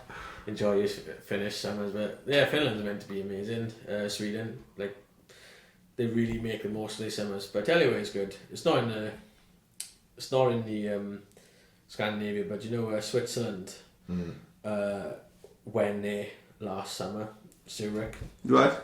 Fucking what a place! Really? What a place! Like one of the best. It's one of the best cities to live. So what's it like? Like London, Manchester? How would you describe it? Or just totally on its own? Just totally on it, like a massive lake. Everyone just jumping in the lake, swimming in the lake. It was fucking roasting. I was boiling. Like in that small space of time, I'd been to like Bangkok, Rome, Bahrain, and that. I didn't catch a tan, and I go to Zurich where they have skiing and you can still see snow on the mountain. No way. Fucking burning like a crick. Really? It was just so good. It's expensive, but where the price of living is higher, people really like have a good standard of living out there. I found that out when Swans played St Gallen. Right. St Gallen from Switzerland. I picked up a load of their fans taking back for a train station and stuff, and they were telling me that in Switzerland their average wage is 3 times the average wage of the UK. Right. So obviously if they live in Switzerland, they don't live any better than we live, because obviously they're paying there. Yeah, it's yeah, like yeah. £10 a pint there. Right, yeah. You know. But they're on 900 quid. So when they come to to fucking Swansea, right, they're coming in fucking, some of them were coming on trains, but a load of them were coming on buses. They were pulling up on a wine street, they'd probably been on the bus for fucking 20 hours, isn't it? Yeah. They pulled up on the wine street at 10 in the morning, going down Walkabout, where it was like fucking £1 a bottle. Yeah. Well, you can imagine £1 a bottle for them. Oh, It was like fucking 25 pence a bottle for Yeah, us. yeah, yeah. It was Yeah. all fucking hammered, wasn't it? Of course they would They come be, to yeah. Swansea, they took over the fucking wine street. Yeah. Because and it was all smashed. Because they come in here with the equivalent, let's say their average wage in the UK is 20 grand a year, for argument's sake. They're on 60 grand a year average wage. Yeah. They come in here, it's like fucking, they give Great it trip beers for them, isn't it? yeah, they're all drunk as fuck to us. But yeah, it's like you heard about Switzerland. Some of the problem was when the Swans boys went to Switzerland, it cost fucking They see fortune. the sale on it. It's 10 on a pint. Because we looked at it, because we'd missed the Valencia game because I was already on holiday. Me and my old man looked at going to St Gallen, and at this time I'd already picked up. I was like, Dad, you know it's going to cost us a fortune when you get out there. And then we priced everything else. I mean, just to do the trip was quite pricey. Like we even looked at driving over, and then it was like a fucking 18-hour drive or something. Like National Lampoons, like. I was like, no, that's probably not going to work. So I just watched the house instead. Save myself a couple. Yeah. Cause I was meant to go and like Download Festival fell the same weekend as an IMAF event, so I couldn't see Tool, and Tool hadn't played in the UK since like 2006, and I was gutted. I missed them, so my girlfriend bought me tickets to see him in Zurich, and we watched Travel Man with Richard Ayoade. I've seen that, yeah, it good. was awesome there. So we went there just because of that show and see Tool, but I had a lush time out there. So everywhere in the world is better than the UK, man. You think so, yeah. Oh yeah. Well, except Wales is the best bit, obviously. Yeah. Everywhere.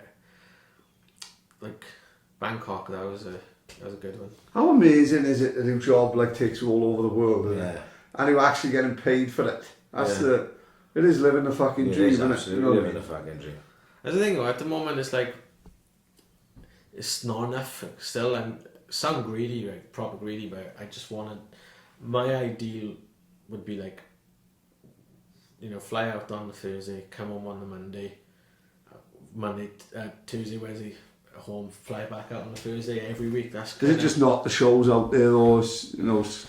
just building up to it, like Because how old are you now, right? 34.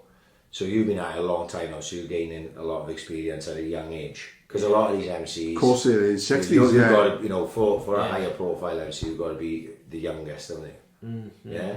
For a certain level, I would say, because David Diamante is probably, you know, he's in his late 40s. I'd say so, yeah. And then obviously Michael Buffer and all that, you know, they're touching retirement age. So you've still got plenty of time. See, now when you look at it like that, I've never really analysed it like that, which is fucking stupid, so it fucking does a bit, but now thinking of it, they all that generation are coming to the end, aren't they? Yeah. So you think, where's the next one? The guy who Kavanagh, is it? Who got in with MTK. Terry. Probably got in slightly because he's McGregor's brother-in-law, maybe, do you think? Perhaps, yeah. You know... He's been around about 10 years, I think. He's been, and he's got the MTK gang, and they're based in Ireland, so maybe it makes sense in that sense. Like. I mean, a lot of people say the McGregor thing is... I think he has worked... I'm not saying he's very good, you know what I mean? He has worked hard, and his hard work has got him where he is, for sure, but... he's living a dream at the moment with MTK, doing all his shows, doing the shows on Sky, and more power to him.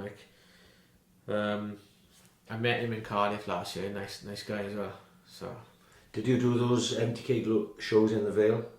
I did one show for MTK in the Vale, and then I got booked for the other. But then they started using Terry permanently, and then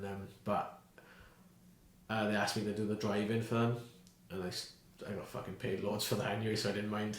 What do you mean the drive-in? Picking fighters up from the airport. Yeah. Just going back and forth. Still part of the show, like. Yeah, still involved, like.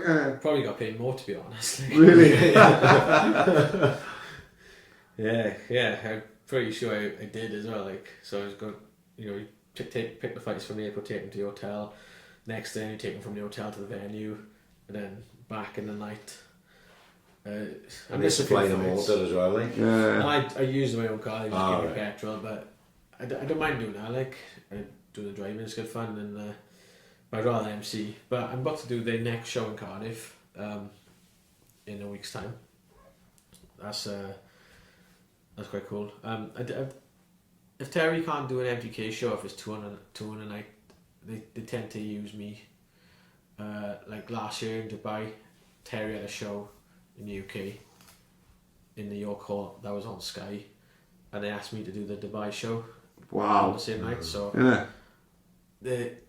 I'm a bit gutted though, because the next Dubai show is tomorrow night. Yeah, I was going to say it's Dubai this weekend. And I was looking at the schedule, and MTK got a show in London on the Saturday, and I was like, you can't do two in one weekend. So I thought I'd put the feelers out. I was like, I got a show Saturday. Oh, can I make it back to my show Saturday? Yes, I can. Oh, well, if I can make it back to my show Saturday, so can he. So he's doing a tour, is he? Yeah. So he's flying out to Dubai right now, and then he's going to fly home Saturday morning to London, and he's going to do that. So I'm like, maybe next time. But it's still, so MTKs, so say we got Matchroom, Warren, and then say MTK, you are still there, boy. So you're still fucking climbing up the ladder. Yeah. It's going in the right direction, isn't it? You know what I mean? Well, Yeah, I mean... Because we've got another 40 years in this fucking game, and it really, like... It depends how the coronavirus... Yeah. Yeah, I mean... Yeah, you're right. Like, at the start of last year, there was a job going with MTK to be their full-time announcer, and then obviously Cage Warriors moved away from BT Sport, and they were looking for a new full-time announcer, and I didn't get any of them.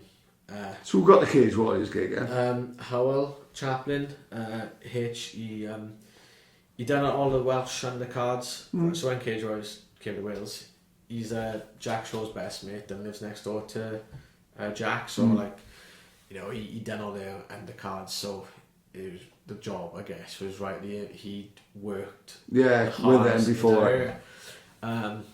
But so I would have liked to have had one of them jobs, but then the year I've had, the last year, have been so good that if I'd taken a residency, you could have, I would have had, the places I went last year, wouldn't have happened, like Moscow and Dubai,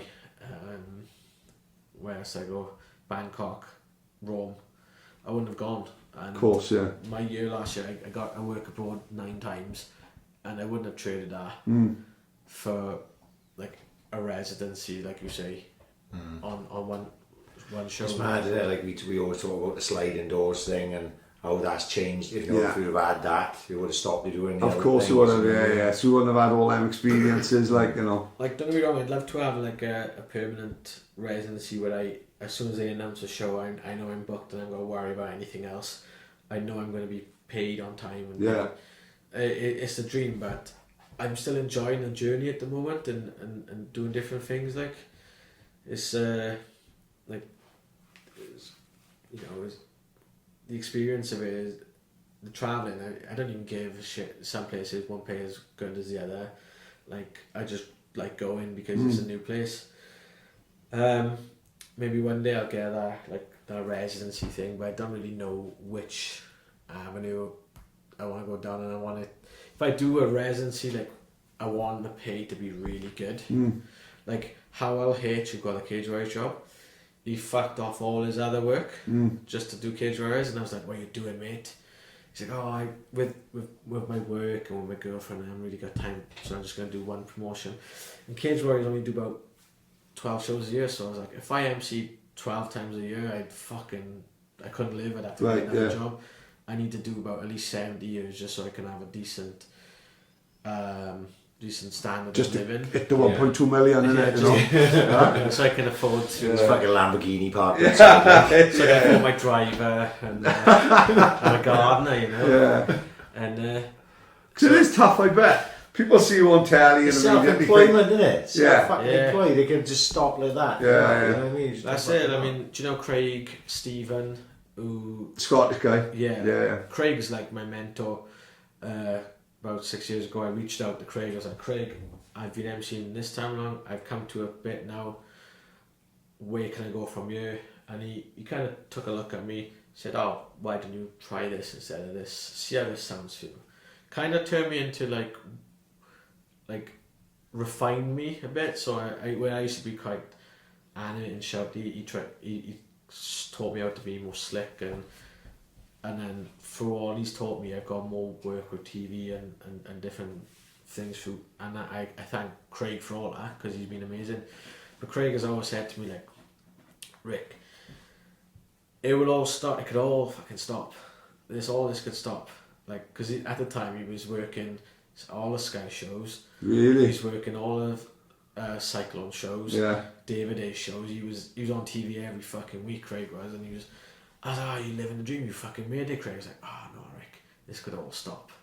Like, and Craig will do like Sky. He'll do Wembley Arena on a Saturday, undercard for Michael Buffer on pay-per-view, and then Sunday he'll fly to Scotland and he'll do a local club show. Yeah. In like a little workman's hall in front of 200 people with like a little buffet with sausage rolls and that. Yeah. And like, "I don't need to do this anymore." Craig's like, "No, because all this could stop," and he was right. It's a good attitude, actually. Yeah. And when Howell, when he quit the all his other work, all his white collar work, all his kickboxing and all that stuff, just to focus on Cage Warriors, like, you're gonna have a camera in your face every time. The first time I did Cage Warriors, second time I did Cage Warriors, it was live on Premier Sport. And the next day I had a kickboxing show in the Liberty Stadium.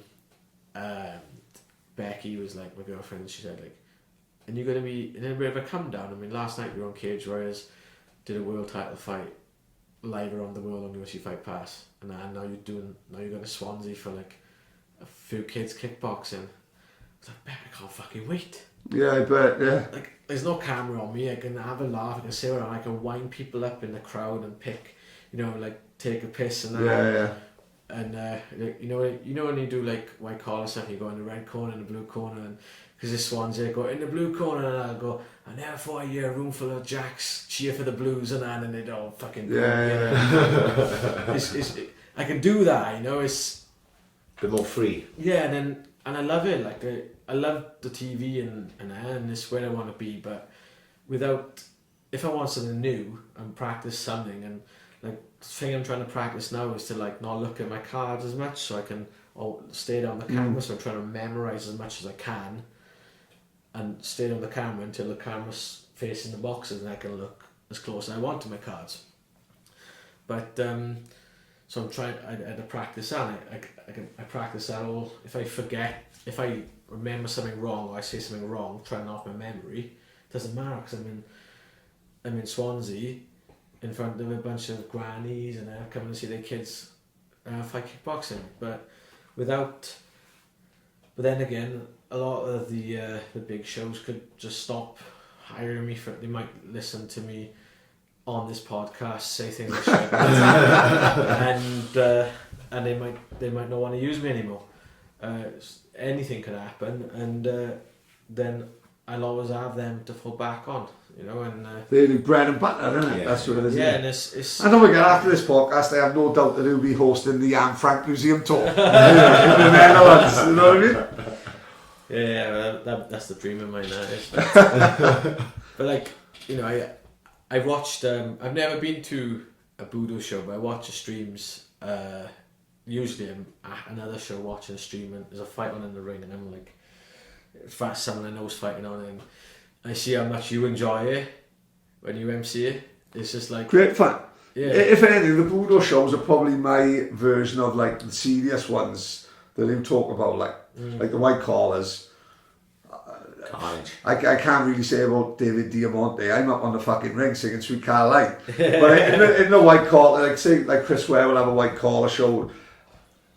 I'm talking to the DJ probably more than the fighters, like, because I'm looking to get in the white collar shows.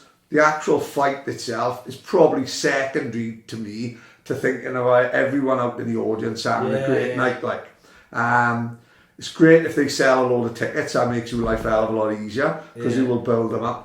The guy Arwood's winner, Arwood's fought on Budo and must have sold 100 tickets. Made my life easy because we built him up so much. And the fucking, what was it like that night? I won that was one of Oh, was it? Yeah. And Chris Clark said, all the fucking shows we've done, he said, I've never seen an atmosphere like that. Yeah. You know, and you end up fucking losing. If he'd have won, we'd have taken the fucking roof off. yeah. So like the Budo shows to me are like the more serious ones, you know, the white collars who have as much fun as anyone else. Like, but like I said, I got no interest in me as making it as my job. I love it because it's fucking great fun. But I look at someone like yourself, like we said earlier, who's following his stories, who fucking Kazakhstan next week and fucking Bosnia last week, and I think, do you know what? Good for him. Like you've taken the risk, you've taken the gamble, and I like to think it's fucking paid off. Like, you know, I knew a bit of a for someone like Di Owen who wanted to do it at the start. You are the person that people, like if I wanted to take it more seriously, I got someone there. I got someone there like yourself who I can look up and say, do you know what? I could, you know, it is possible. It is achievable. Like. With Di, I mean, he came with me and said that he wants to start, and I gave him all the best advice that I could give him. Like, I don't see any other MCs as a threat. I don't try and steal other work or whatever, but I find like making friends with other MCs is going to get you way further than if you go. Of course, yeah. It's all about it, mate. You've got to pay it forward, isn't it? Yeah, we're big fans of that. Yeah. It's like I made friends with Craig, and I generally only went up to him and asked him for advice. And Craig phones me like 3 times a day. My wife's coming. I'll speak to her later. Because he turns into a proper mate, like. Yeah, his wife like. Gives him rose for talking to me too much, you know. Right, We yeah. speak all the time, and he offers advice, and we talk about boxing and everything. But like the busier Craig gets, the busier I get. But if another MC went after Craig's work was a bit underhanded, that guy's like quit now because he realised by being sneaky he didn't really get anywhere. Of course, yeah. Just made you name mud, like. Yeah. Do you find well, maybe it's just me, but before I even did any of the MCing, it wouldn't have even noticed the MC, and yet now anyone with a mic in their hand, I'm taking tips and little bits from them all the time. Which Ryan will watch a boxing show, probably wouldn't even pay any attention to the MC. And I went to I watch judges, I do. Right, yeah. And like someone will be on TV and I'll go to a show like a little I went Premier hosted a little at night in the Darkest Club, and they didn't have no MC. They just had Spud calling them up without the mic.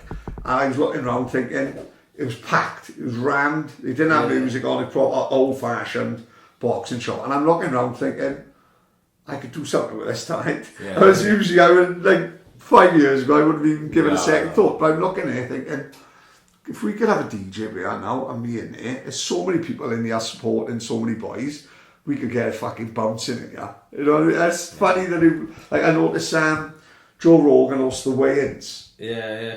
And I've taken quite a bit from what Joe Rogan takes. I've seen like a documentary about Conor McGregor and Rogan's introducing the weigh-ins, which is his thing. And I've taken more probably from him introducing the weigh-ins than other MCs hosting shows randomly. I don't know whether that's just the sort of type of the style that I like. You know what I mean? Yeah. Because he very laid back, loud but good fun, raucous. The weigh-ins look great. And I've taken loads from like Joe Rogan hosted. Did you end up on stage with Rogan? What was that, Jack and Ollie? Well, I went out to UFC in Oberhausen in Germany. As you do with it. It was 2010. Went out to watch. I had a ticket, and like it was a Friday, and a lot of German people just didn't come to the Q&A. So Dana White was doing a Q&A with the fans, but about like 30 people showed up. No way. Imagine that now, innit? But that's great for you, though. Yeah, of course it is, yeah. I just kept going up to the mic and saying, stupid questions. When are you going to sign Fado? And then Bruce walks in, and I'm like, that was my chance. So I got up on the mic. It's like, hey, I've just seen Bruce has walked in, and I'm an MC in the UK. I do this many shows a year, blah blah blah. Would it be cool if I have like a day with Bruce and see how he does the thing, learn from the master? He's like, oh, you want an apprenticeship with the master? Who's in this? Joe Rogan. And I was like, yeah. He's like, can you do the buffer 360? I was like, yeah, I can do the buffer 360. You say you can do the buffer 360. It's like, why don't you get down here and show us? So they called me down. By this time, Bruce was on the stage, Dana White, Joe Rogan. It's like, oh, give Big get fan fired. as well. It's like, you're British, right? Say Michael Bisping. So I was like, okay. And ladies and gentlemen, please put your hands together for do the buffer 360.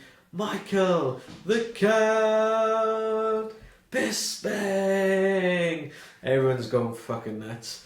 And Bruce grabs the mic off me and goes, Dana, am I safe? And How class is that? but I put the mic by Bruce as well, you know, and it was good. And then Bruce gave me his card and followed me on Twitter like that day. Still follows me now, and Quality. we chat like. He messaged me the other day actually. I messaged him last summer and he only saw it today. So he said, I usually email him, but this time I just decided to tweet, like send him a direct message on Twitter. If I emailed him, I would have got a fucking answer. But Bruce, talk a lot. Good guy, Bruce is. Really nice guy. Well, the story behind the Seems Buffer cool, brothers Yeah. is crazy. Do you know the story? I have heard it, but fuck. They're like, they're brothers who never met. Right. They didn't meet till they was about what? How old were they? Well, they were like, Michael Buffer didn't even start ring announcing until he was like 37. Anyway, so really late in his life. And Bruce and his younger brother Robert were watching boxing with their dad. He's like, hey dad, this guy on TV, he kind of looks like me. And his dad's like, getting awkward. Hey dad, he's got the same last name as us. I don't know anyone else with the same last name as us. He's like, yeah, I think he's your brother. Oh, fuck So, it up. what big bombshell. They reached out to Michael. Michael's mother and the guy who raised him both died at the time, so Michael didn't have no family. So he was keen to meet his father and his two brothers, Bruce and Robert. Got in touch, got really close friends. At the time, Michael was skint, was a TV MC, but he was skint. Like Bruce was into copywriting and all this, like he had all this knowledge of all these like different business strategies and stuff. It's like, oh, I'm going to manage you from now on. And became his manager, got him all these different works, got copyrighted the phrase "Let's get ready to rumble," sued the fuck out of Matt and Deck. Did he really? Yeah. Well, they used the Because he used it. He used his voice, like. He used the voice in, yeah. At the start. You know the other Ready to Rumble song? It's too ready. Let's get ready to rumble. And then it goes dun, dun, dun, dun, dun, dun, dun, Yeah. dun. But they paid for the use of the so they get royalties of that. Brant and Deck just nicked released- it. just nicked it, so they had to pay a settlement. Then you had do you remember the Dreamcast game Ready to Rumble Boxing? I don't. But Underrated console, bro. Dreamcast. Old school as fuck. Yeah. I remember that game actually, and it was you had characters. There was boxing. There was good boxing playing action, but you had characters with like big like afros, and they looked cool like. And they give them the rights to use that, so they made a shitload off that game. There was a movie in the 90s called Ready to Rumble about pro wrestling. It was the WCW movie that they made. Was it? The WCW wrestlers in it, yeah. And David Arquette. Yeah, and they had the rights to that, and he was in that movie as well. And then through that end, through all them different things, he became a millionaire through the saying more than the actual Unbelievable. content of where he was getting. Bruce is, you think Bruce being Michael Buffer's brother would just walk into ring announcing and just get work like that, but he had a struggle as well. Like, Well, it was a show that Michael couldn't do or something, and then he just said, "Why don't you crack on?" yeah, Unbelievable, isn't it? How them two brothers have got it fucking sewn up, sewn like. up, like, yeah. because he did the few undercards for Michael and do you remember the first UFC that MC Rich G-Man Goins? He did the David Diamante, Royce Gracie. He did it as well, did he? Yeah. Fucking, I haven't seen UFC 1 for a very long time. But he was doing that, and Michael was doing UFCs and he was doing WCW.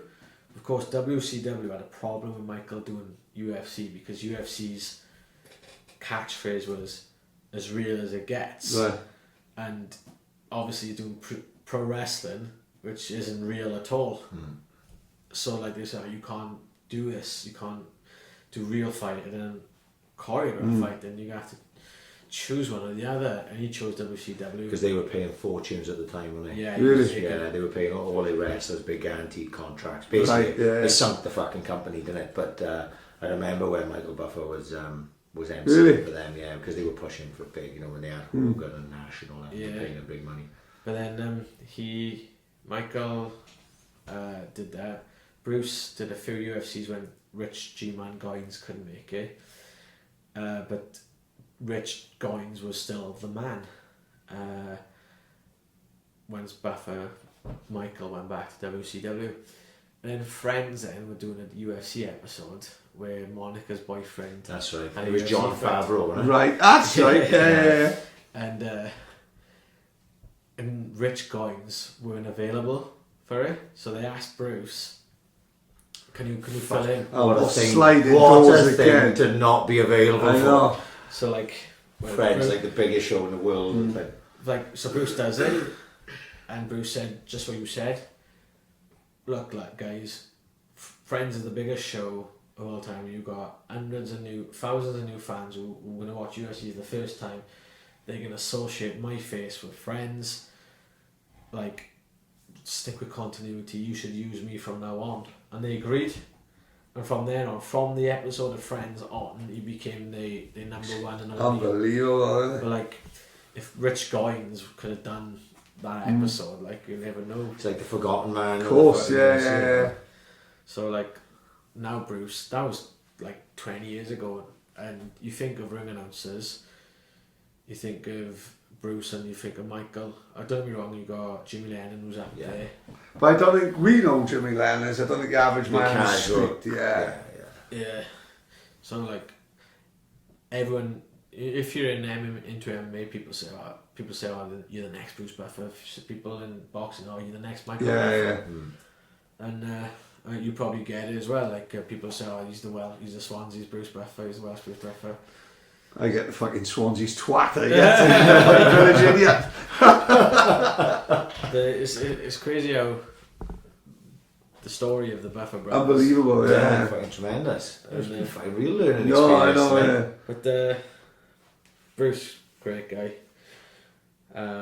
Maybe I'll tell you a few stories when I ain't joking, Bruce. I know he's listening. Well, can imagine how we'll have Bruce Buffer on, you know. End of the month. Next year was UFC. Oh yeah, March 31st. But then again, he won't be doing it, will he? Who does the UK? He will do it if the thing is with Bruce. He got quite not insecure, but when they started toying with other MCs, Andy Friedlander and Joe Martinez, I know he genuinely wanted to do all of them, and he never wanted to miss one. He's a workaholic, and he didn't want to miss a single UFC. So he even suggested like have a hologram of him in the cage because they were doing UFCs on the same night though, other side of the world, on consecutive days. So like I know Joe Martinez does a lot of the UFC's Bruce, but he will want to be in London in the O2 without a doubt. He would call dibs on her, I think. Get him on the podcast, right? Yeah. Oh, I say now you'd have to get him on MMA Wales first, isn't it? That's a thought actually. If he's in London now, hijack him. I think still, are you able to do the podcasts as regular as you like? Or do you like it's That's just the time? thing, it's a nightmare at the moment because, like, you think I'm an international jet setter, I ain't got shit on, like, Euros and Nathan. Of course, they guys film who it, film yeah. Like, Euros is, like, in Southern California with, like, who's the UFC welterweight champion? What's his name? Usman, Kamaru Usman. And Nathan's in, like, George St. Pierre's living room looking at his dinosaur collection. No way. Genuine now, like they've got something going on out in America with it, and then Brett's fighting in America and so it's hard to get us all forward. No, of course I can see that, yeah. And but we want to do it soon. We talk about it. We've got always lots to talk about, but it's pinning them down. But I mean Nathan. He's only like 20, 21, and he's living a fucking crazy dream at the moment. Like, just seeing him in GSP's fucking living room, like. Yeah. Or like you looking at Cody Galbrandt's Instagram story, and he's like, "Hi, Cody Galbraith here. It's my boy Nate right here, crazy Nate from Swansea." No way. And I'm like, look at that. He's just hanging out with, like. Elite level fighters, like. Yeah, and because he's a really nice guy, Nathan is, and what he does, he's good at it. He's a photographer, he's a filmmaker, and he's really good at what he does, the same as Euros. And it's mad, like when we do have a podcast with Wally and Brett, sometimes they'll fly in just to do a podcast, like, and it's like. You were doing crazy shit around. Unbelievable, and they come back just for that. And and it's like you're making a point of doing. The guys are generally now where they are in their fields, they're above doing a little podcast, but Still Yeah, do it's it. that same Yeah, thing. yeah. It's that same thing. This may not last forever. Yeah, of So they course. still Yeah. got to do their bread and butter, like, you know. Yeah, it's proud of both Euros and Nathan. It's proud of Brett as well. I mean, he just. He's doing a lot of training with Jack. Yeah, I see now, yeah. Yeah, he's I think with Brett, you gotta train with the people who are gonna really push you, like, and I think we're blessed in Wales, in a small country, that there's a lot of hard bastards. Yeah. So Can you imagine going to watch that? Just Oh, turn up for training like that. standing on that balcony looking over. Like, And Brett and Jack are fucking grappling, like, and you'd be like, fucking hell, you'd pay good money to fucking watch this, wouldn't it? it's like I went down to Gary Lockett's a couple of months back and watched JR spar with Rhys Edwards, Do you know Rhys Edwards? I've heard of him. I've heard he's a really good prospect. Mate. Yeah, he lives a street away from me, and I've known him since he was like 15, and he's quality. And in sparring, he brings out the best, and Jay brings out the best. So it's very respectful, but it's like fucking hell. Standard, like. I was like mesmerised just watching him, and it was friendly and very careful, but very good to watch. And I was like, fuck, people would pay to see this. And I bet it's the same with Jack and Brett as well. If you watch him sparring up in, I was hoping we got a Welsh squad training session on Sunday up in Shaw MMA. So the MMA camera team going to the IMAFs, and Brett's asked if he'd come along and do some rounds. I'm like, yeah, it's brilliant because the boys are gonna learn off Brett. And it's that they're looking up to someone who's actually there, innit? Yeah. You know? And Jack as well. It's like, oh, Jack, you jumping as well? He's like, oh, I'll come and watch, but it's my day off. I'm like, fuck. like Jack, he was an IMAF gold medalist, like, so they looked at him, they look at Brett and they think Brett's in the UFC tearing it, amazing. They look at Jack and they say, oh, Jack came through the IMAF system, he won a gold and turned pro, and now he's cage rising world champion in the UFC. I mean, if IMAF was around when Brett was an amateur, I'm sure that's why. Yeah. Through that, yeah. Definitely, he says it himself. So many people say, "Oh, if that was around when I was amateur, I would fucking loved it." Like. So. Yeah, it's a good process, and hopefully just keep bringing people Yeah. with obviously Christie's Academy, Dino's in Swansea, with fucking Show MMA. Obviously, we went there a few weeks ago. We was fucking really impressed with Jack and with the whole place. Like, it only looks, the future looks bright for Welsh MMA, doesn't it? You know, Yeah. and hopefully Welsh MMA grows, and then you that'll help you grow as well. Of course, like, you know, yeah. as sort of like the face of MCing of Welsh MMA and boxing and that. I think when people think of, and me personally, I seen you MC shows fucking years ago, you know, before I know. So I know you've been around a long time, and I just hope it keeps going well for you, mate, you know, and you keep prospering, like, and maybe one day you'll be doing the matchroom shows, you know. I've done matchroom shows. I did one in York Hall once. No, that's the place to Oh, do it as well. that's a good show. Who was on the card? I can't remember now, but it was Cheeseman was on the card. As well, 4 years ago, I did a matchroom show, like the entire show myself. That was cool. Didn't want me back after that. I must have And to say it's in the old as well, isn't it? Diamante's fuck. Yeah. No, it was mad because they did a couple of open workouts. When Cal Brook was fighting Frankie Gavin, so I did that open. I went to Sheffield, did Cal Brook's open workout outdoors. Frankie Gavin's, Lee Selby was on the card, so I went out to Barry, did his open workout, and I did one for Cleverly as well when he fought. I can't remember who he fought actually. Was it Bellew? Yeah, I think it was Bellew. I did the Second Bellew fight, isn't it? Second Bellew fight, yeah. So, and then they were doing a show in London, and I never even chased it up, but like, I was buying a new suit and Matchroom phoned me and like, yeah, I did it, and it was kind of, I got fined by the board as well for doing it because a promoter booked me for a show. So basically what happened was, I was meant to do a show. It was, remember when Enzo was fighting in Newport? It was like a random fight he had. Towards the end. Yeah. Towards the end of what is... So like, Ricky Hatton wanted me to do a show for him in Walsall. I say like as if Ricky phoned me. No. Ricky's people contacted me and asked me to do a show in Walsall and pay me decent.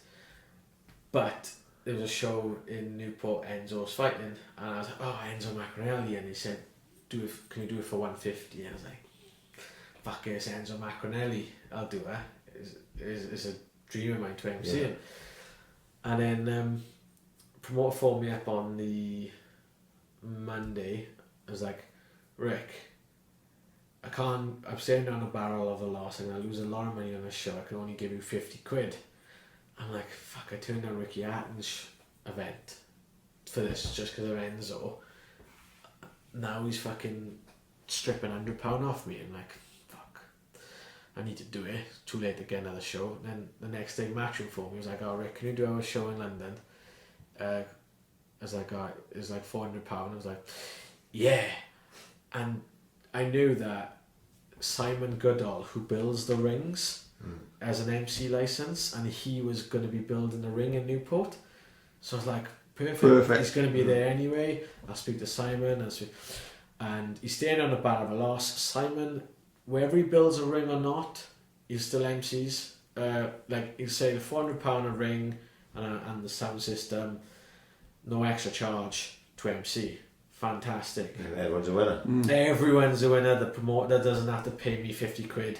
He's already staring on a Barrel of a Loss. I phoned the promoter up and great news. Matchroom has asked me to do this show. They're going to pay me this much. I know you're staying on a Barrel of a Loss, and I know Simon Goodall is definitely 100% going to be at the venue on Saturday. If he probably can MC you, no problem. Oh, don't you fucking do this to me, you never work in this town again, you fucking... Oh, fucking hell, what if... The board are going to hear about this. And he reported me to the board. Meanwhile, I went to work for Matchroom, did a really... I was loving it, it was fucking amazing.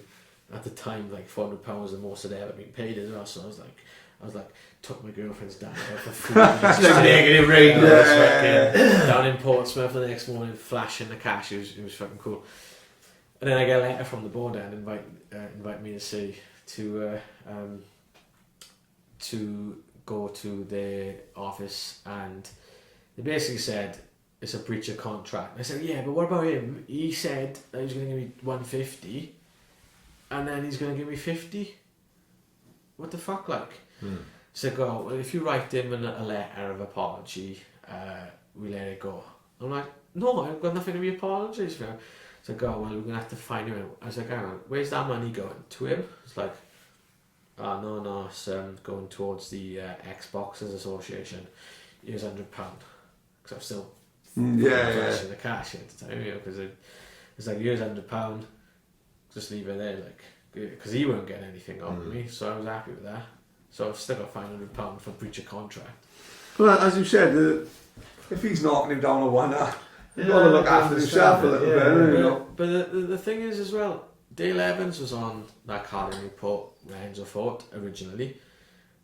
A week later, he got offered a British title fight against Sam Eggington, and he took it. A good fight that was. Really good fight. But the promoter didn't report him. Yeah, of course. Like, I'm doing the same. I'm going to my British title fight.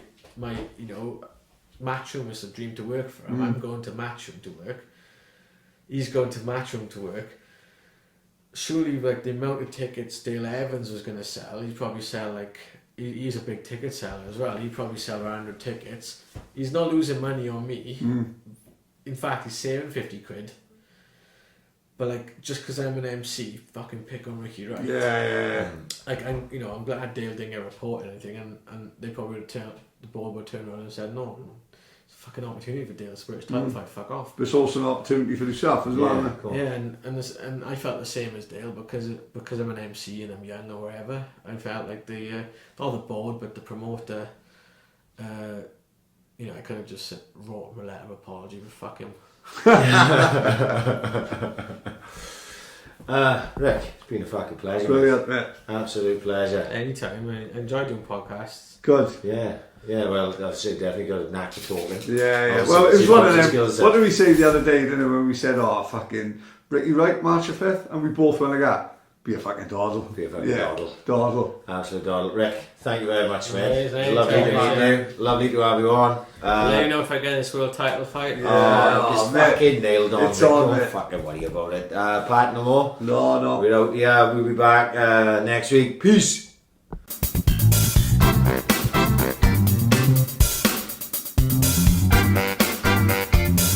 Ambition is critical.